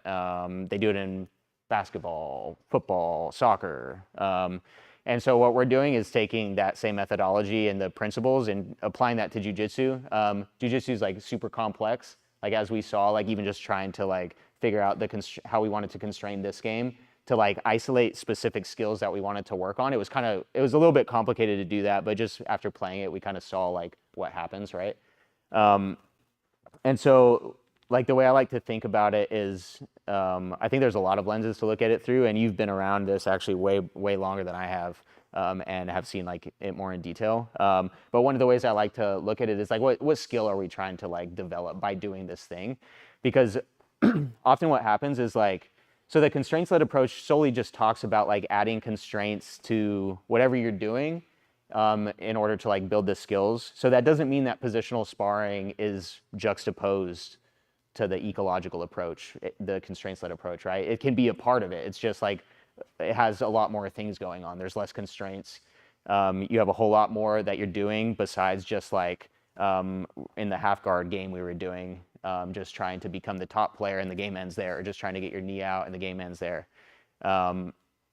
So positional sparring, it's sort of a spectrum. That's part of it. And what we do is we adjust to like how we're constraining these things, such that it stays representative to the actual like real game of jiu-jitsu, right? Because you can go like so constrained where you start like building a skill that's like, is it actually representative of the sport you're doing? It could be like, I don't know, what's a good example? I can't think of a good example right now, but like if you constrain it so much that you're like, what you're doing doesn't look and feel like jiu-jitsu, you're probably doing something wrong, right? And then when it all opens up completely, right? Suddenly you're just playing the full game of jiu-jitsu. And I'm rambling at this point, but I'm going to finish this thought real quick and then I'll open it up for questions. So on the other end of the spectrum is the full game of jiu-jitsu, right? And I think one of the things in this movement science is that we learn by doing, right? If you want to do something in sparring, you have to figure out how to do it in sparring, right? So that's why we keep these scenarios live. That's why we use resistance in this training, is because that's how you're going to develop a skill that's actually effective in the live environment, which is where we want to build that skill. And I think we all know that, like, we figure out how to do something in sparring and then suddenly like it unlocks, right? And like we can do it a lot more. It depends on the skill of the other person, the environment, you specifically, like all that kind of stuff. Lost my train of thought. Oh, but it's so like unconstrained that like one of the things we do is just say, okay, let's just start from a position and spar from there. And then I think we've all encountered this where you start from that position and then you're just live sparring again. And it's like you didn't get a chance to isolate the skill that you were working on. Somebody just passed your guard and now you're being smashed for the rest of the 5 minutes. And like maybe you got to the position that you wanted to work or the submission that you wanted to work, maybe once for like 10 seconds in like 5 rounds of live sparring you did. And then that's all you worked on, that thing you wanted to work on in a live scenario for the whole week. Whereas like here we can isolate those skills. Given that the constraints still make it representative of the full game of jiu-jitsu, we can isolate those skills and get more training density, more time in those positions, while not necessarily having to turn down the resistance. So that's was a spiel based on this game, but cool. So I guess I'll open it up for questions if anybody has any or any thoughts. It's open floor, so yeah. So I was less familiar with the last position. Yeah. I find myself looking for like smaller objectives and principles, like push and pull or get an angle. I'm wondering how you introduce those to games or scenarios. Yeah. Like, is it put the hand on the mat, or is it like more of a principle, like an objective, like the hand on the mat, like push and pull? Yeah. And do you let those emerge, or do you point them out right away? How does that factor in? It's a good question, and I don't know if I'm doing it the most effective way. I think, to me, what it sounds like you're asking is about objective versus what you should be focusing on to achieve the objective. And what I wasn't doing a lot of that I noticed was like giving you guys things to focus on, because I'm still trying to figure that out myself. So an example of that, can I use you, is like if he's on bottom and I'm like, okay, we're going to do a game where my job is to get chest to chest. Go. What the fuck? Like, what do I focus on? Like, I know that I win if I get here. And then there's like the how do I get there? One way to say how to get there is step 1, put him on the back. Step 2, hold his legs at the knees.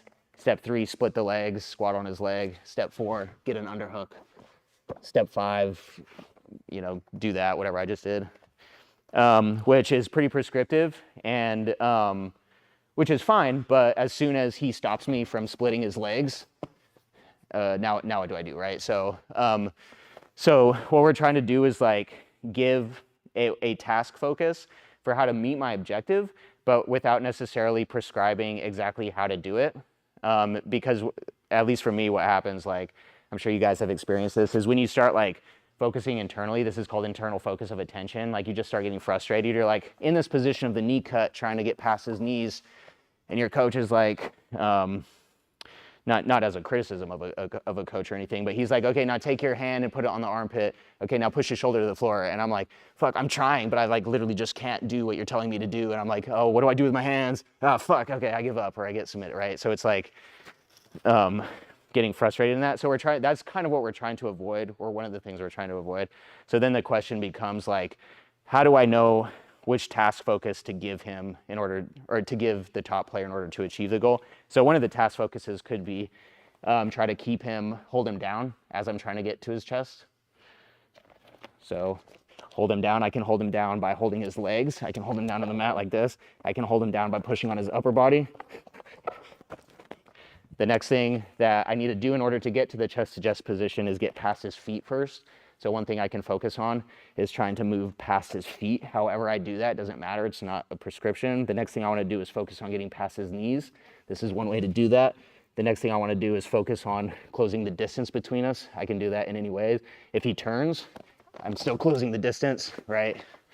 So that's like the overall objective of being chest to chest or chest to back with like how do you then tell people what to focus on in order to achieve that without bringing up that like internal focus of attention where you're just trying to do a step 1, step 2, step 3 thing, not being able to achieve that and getting frustrated and then forgetting about your objective. So that's kind of how I think about it. I don't know if that answered your question, but A big part about that, I feel like, is the constraints that actually give you like cheating, basically, right? Like, right. you can't use your arms, right? Or you can't grab the pants.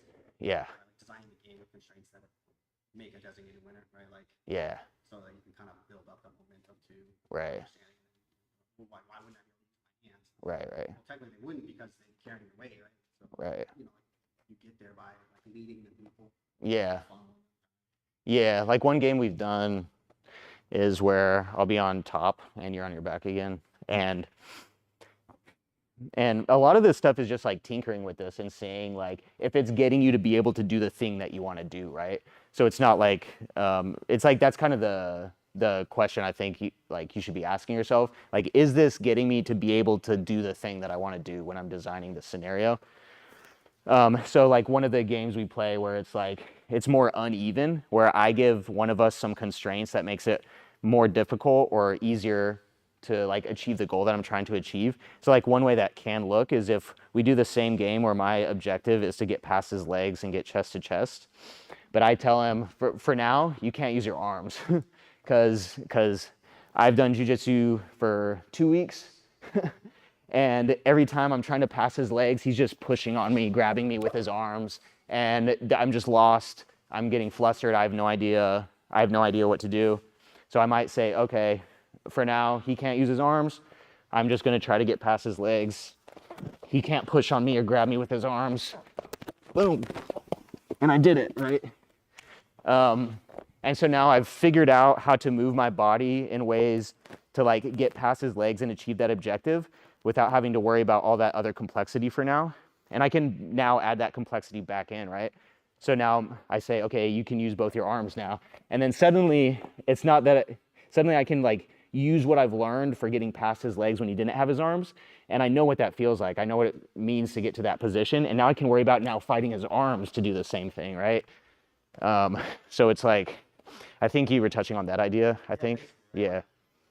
Simplifying the complexity of like the whole thing of jiu-jitsu, and that one is that whole segment right there. Like figuring out the first half is much easier, and once you have that figured out, then you can figure out the second half. Like in another game, or easier, right? Right, like figure out. Every single time he shoots me, every single time he hits me like that. Like, Right. Like it's so little time.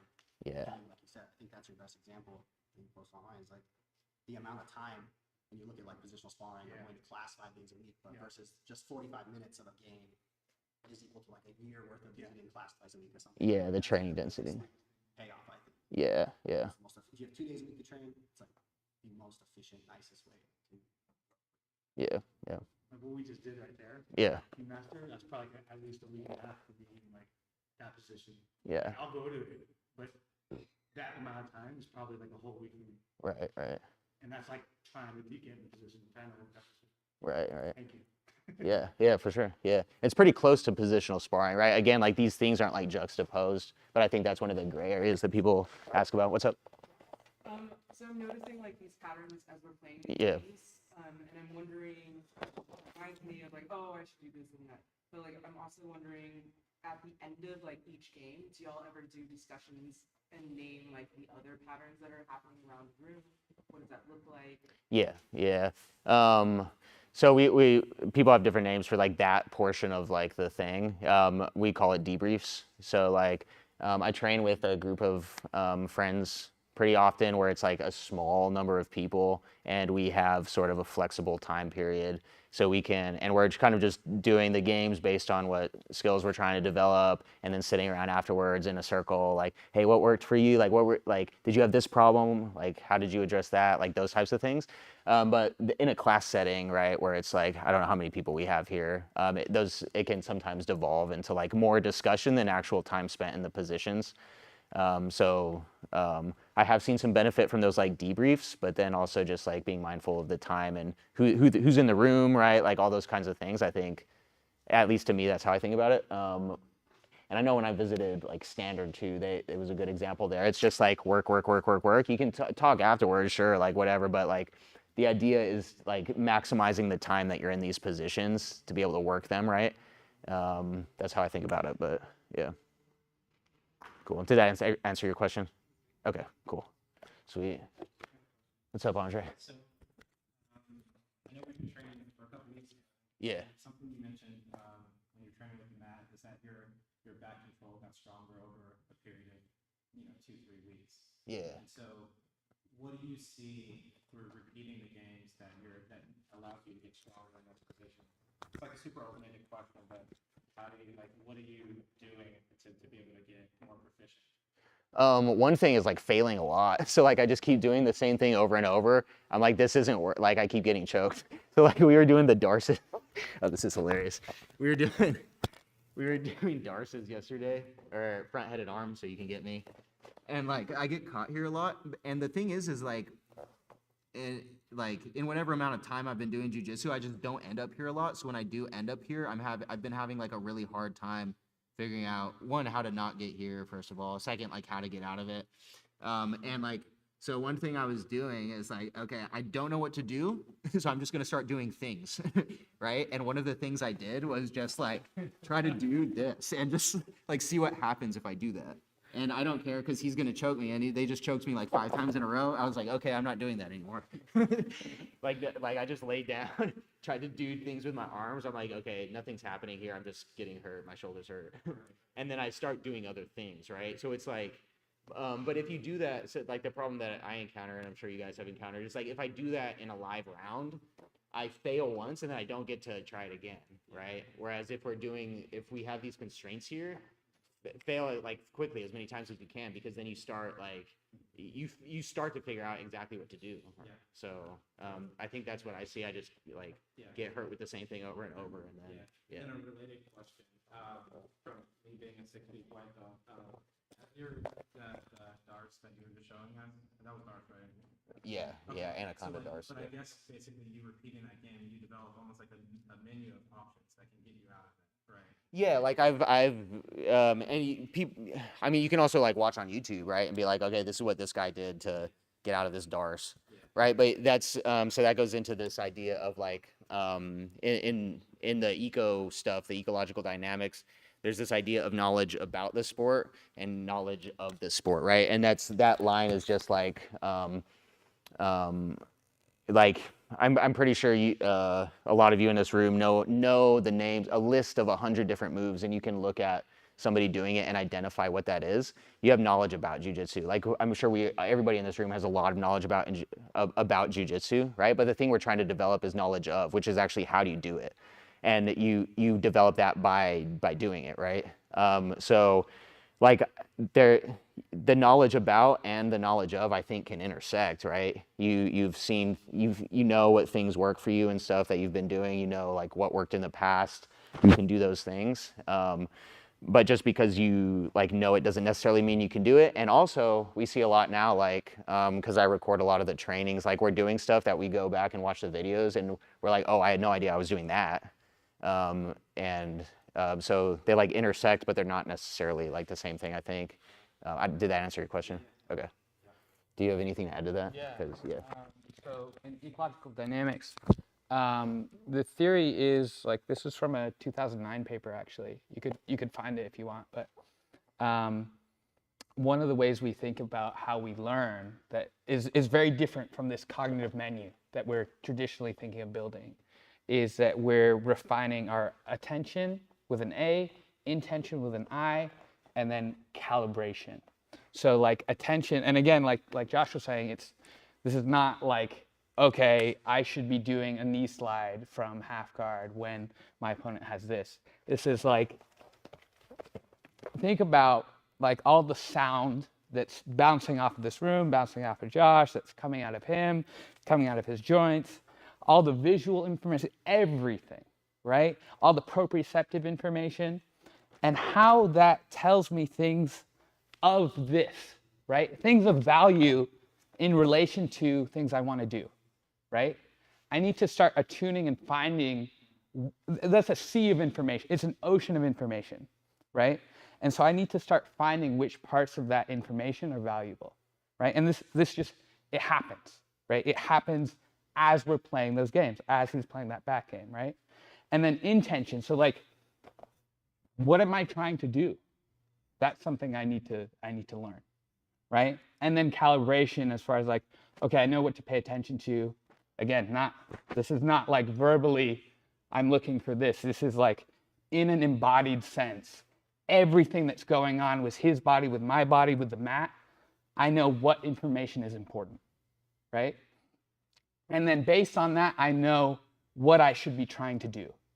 And then based on both of those, I'm refining essentially the relationships between that information and what my body is actually doing, right? Of like, okay, I know I should be trying to knee slide. Knee slide, it's not a pattern, right? It's a category of all sorts of different things. Every time we're here, it's different. But if we think about it as a wider category, I still need to like, my body still needs to figure out how to actually run that, right? There's a calibration there. So that's one of the things that we think of as how we're learning skill, is we're refining all three of those things. And they're all interlinked, right? It's not just tension, just intention, just calibration. It's all of them. That makes sense. Okay, we got 2 minutes. Okay, man. Is it like if anybody wants to maybe like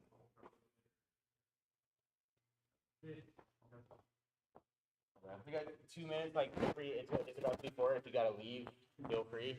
We'll sit around for a few more minutes and like answer questions, and then we can do some like sparring or whatever you guys want to do. But if you need to leave at 4, that's in 2 minutes. You feel free to leave. I won't be offended. Cool. Any other questions? Yeah. How are you organizing the games like Yeah. you're developing? Yeah. Like, 'cause you compete a lot, right? Yeah. And I find myself like, sometimes I like create games for me and like people that like know what like I'm into and like what I'm following. Yeah. But it's after training, right? After practice for the people that are into it as much as I am. Yeah. But like it's like I don't know, like it's like am I backfilling stuff that I want to improve on skill wise? Am I trying to do something that I'm trying to help them with, like skill wise? I don't know like really how to organize like what is it like I'm trying to win this at the end of the year, I'm trying to like Yeah. become better on the feet and become better on the feet and be Yeah. like Yeah. It's a good question. Yeah. well developing. Yeah. I'm still trying to figure that out too. Yeah. So there's also like the environment you're in. So there's the class environment where like there's an expectation that like you're going to the school, and then there's like sort of the set plan of things that you can like follow, right? The curriculum, right? But that can happen for like these games too, right? You can have a curriculum of things. Like this week we're working on back control, or this week we're gonna have like those types of things. I don't know. I'd be curious how you guys organize it at Standard. The way that I've been doing it, because like I'm literally just doing training sessions with friends, and is there a spider over there? I'm doing just training sessions with friends, and I'm trying to compete. So what I'm doing is like going and competing, and then designing them based off the troubled areas. But then that's like, okay, then the question is like, am I missing out on other skills that I could be developing? Like I know my closed guard is bad, but I'm never doing closed guard, so do I need to work on that? I don't know, but I think there's ways that we think about also like the individual class about designing it. Like one way that I've seen that Kevon did it, Kevon Gonzalez, if you guys know him, was like he would look at it from a progression in a class, and that's kind of what we did today. So if a progression for one class, right? So playing like the full game of jiu-jitsu in one class, and so one like line, one like thread that happens in jiu-jitsu is like we're starting neutral. I take him down to the ground. I pass his legs to the inside. I get chest to chest. I isolate an arm. I capture his arm. I break his grips. Ugh, break his arm. Right? That's like a sequence of events that can happen. So like one way to design the class is like that. So starting with a game where we're standing and I'm just trying to get connected to him, right? And then another game we can start from where I have connection to his leg. and I have the goal of just getting his hands to the mat, boom, however I want to. And then the next game can be what we did today, which is if he's on his back, and I find myself captured between his legs, and I need to get my knee out, get the foot out, get chest to chest, right? And then so on and so forth. So that's like a way to design a class, for example, that I've seen people use. The whole game, like, you have like a pathway for the whole game. Yeah. Class, and so you leave the class with like at least one pathway the entire thing. Yeah, exactly. And then we've also done sessions where we're just like working back attacks the entire time, but I don't, yeah. So you don't need the day just like, oh, I live one sleep. Yeah. Do you have anything you've seen from that? Yeah, I don't want to speak for standard, but Again, if it's like one of the needs to bounce, feel free, but we're sticking around. So. Yeah. Group picture real quick? Okay, let's answer that in a second. Let's do a group picture first. Yeah, cool. You guys take a group pic. Can I get everybody on the pattern wall, please? So we make 2 lines, guys.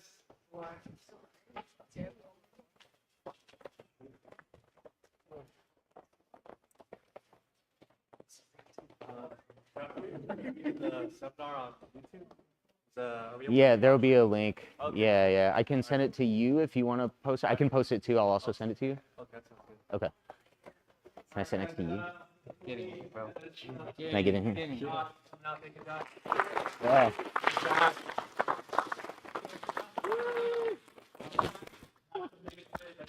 Thanks to Matt because we put together the seminar. So thank you, Matt. Guys, Get up here so I'm not like in front of you guys. Good, bro. You Fucking the weird. seminar, bro. Oh, shit. thank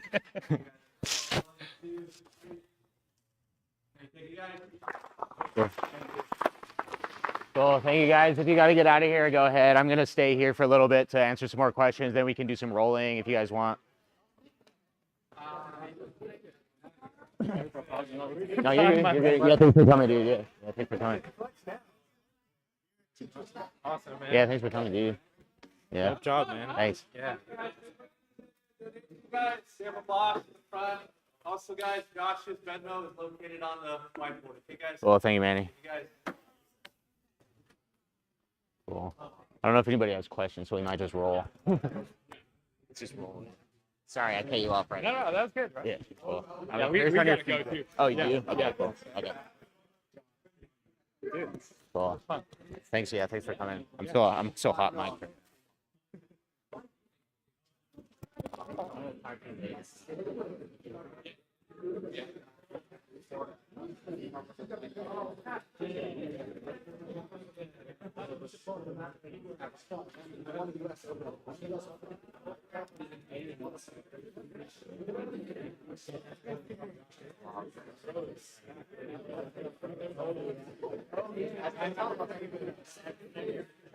Yeah, man, I was like,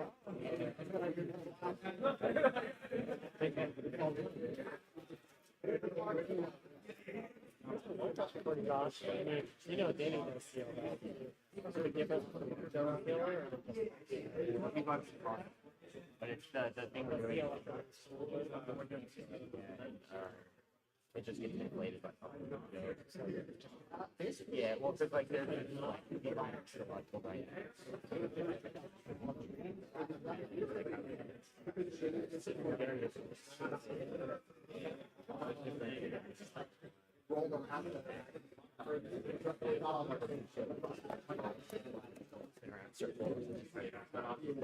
I thought you were looking to whether it's open the internet, so you guys were looking about it.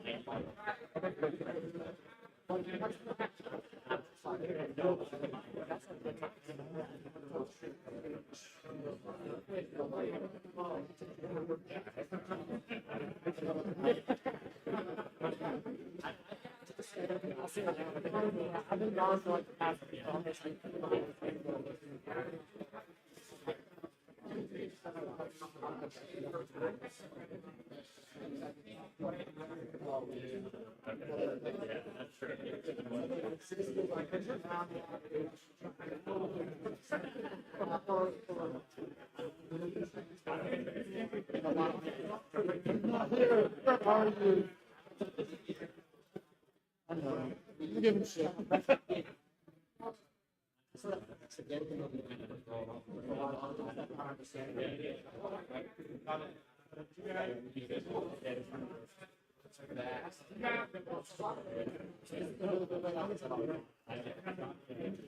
Got one other question. Okay, so,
Depends on if you've been working this.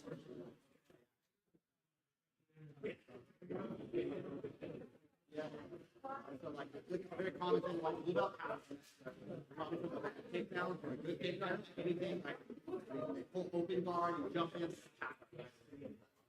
usually take a response that's just silly. Doesn't involve a lot of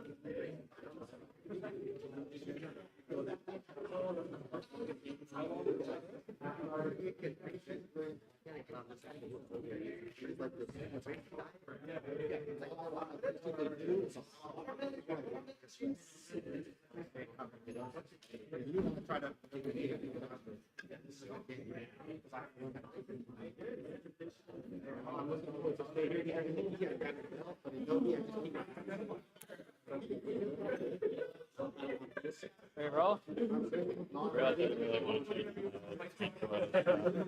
I'll just wear this. Let me just switch to these pants. Okay. I want to have one thing that works without reading a lot of passes. You need the leg and the collar and the knee. That's hard. I didn't even you just push it hard as you can. maybe one thing I'm taking from what you're saying is, I don't just avoid it. Like, you do gotta master. So you gotta like. You don't have to master it. You just have to know that one thing better than they know how to stop it. Right? Yeah. So like even if you just have one of those, it still counts as a match. You don't have to do 50 things that pass the ball. You don't get any extra points for it. You just need to do one thing. One thing well that they don't have to To do one thing well, things that you know a little bit about. So like most minor give-ups can probably hold you in half-hearted issue really well. But once they get you don't come back.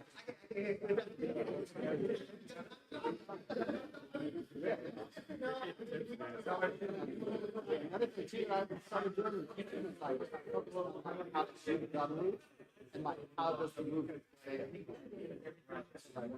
why can't I finish that elbow? Why can't I catch this? Because like they get to their elbow. Like really, all this other stuff you're doing, they get to their elbow. It's probably just gonna recover guard. So look at the thing that's really what's the why? Especially on the head. Why does it put my head? Because my head's out of position. That's how it goes. I really like get rid of that. That's like of all of the 30 things to do for me, this one at least is probably one of the most important because if they get it to the elbow, it's pretty much over. You know, it's going to be a lunch. Versus like if you just triage that early,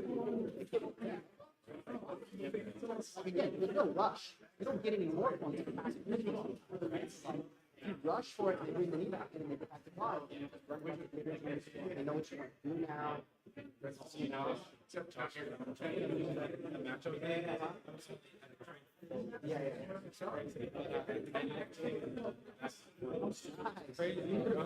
crazy. I lost my match and I got That's great. no one to told me so much.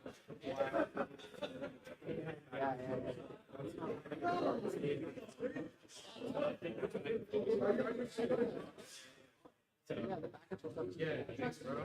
Cool, man. yeah, it's like, Yeah. You're not in a hurry to get this footage, right? It's my mom ready.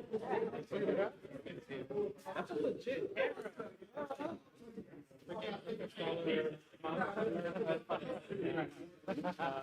Legit. It's nice. It's a very nice consumer picture. Yeah. No. I had a more like video focus on before, and then I got stolen. Are you serious? Yeah. No. Yeah, that was my baby. No. But then the other thing was I also filmed like 10,000 videos of it, you know. So it's like I did get my money's worth. Yeah. My fried saxophone got stolen. Oh, yeah, bro. You know, I mean, I'm sure it's the same. It's like Even more than the actual. yeah. Thanks for calling. Yeah, cool, man. See you around.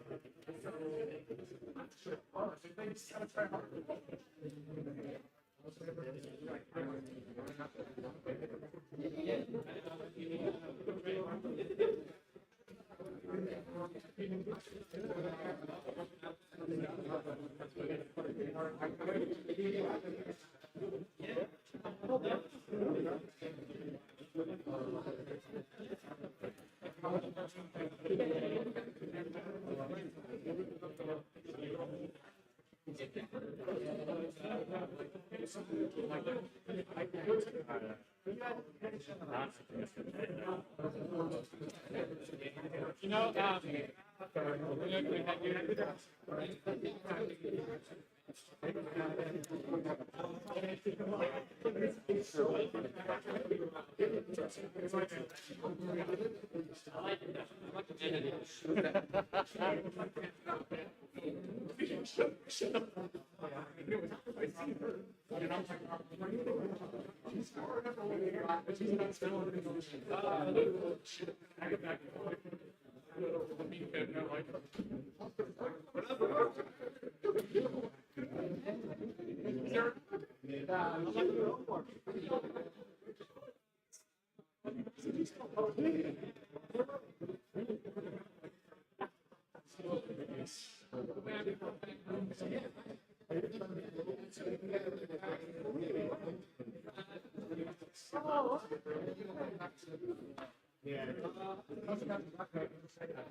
I'm not doing San Jose. I'm doing the Fremont PGA Tour one. Okay. So technically, I'm still under contract. Okay. So it doesn't help. It doesn't help. Yeah. So I mean, there's nothing against helping season, but I'm just like, I don't know if I was like, it's like I would do it.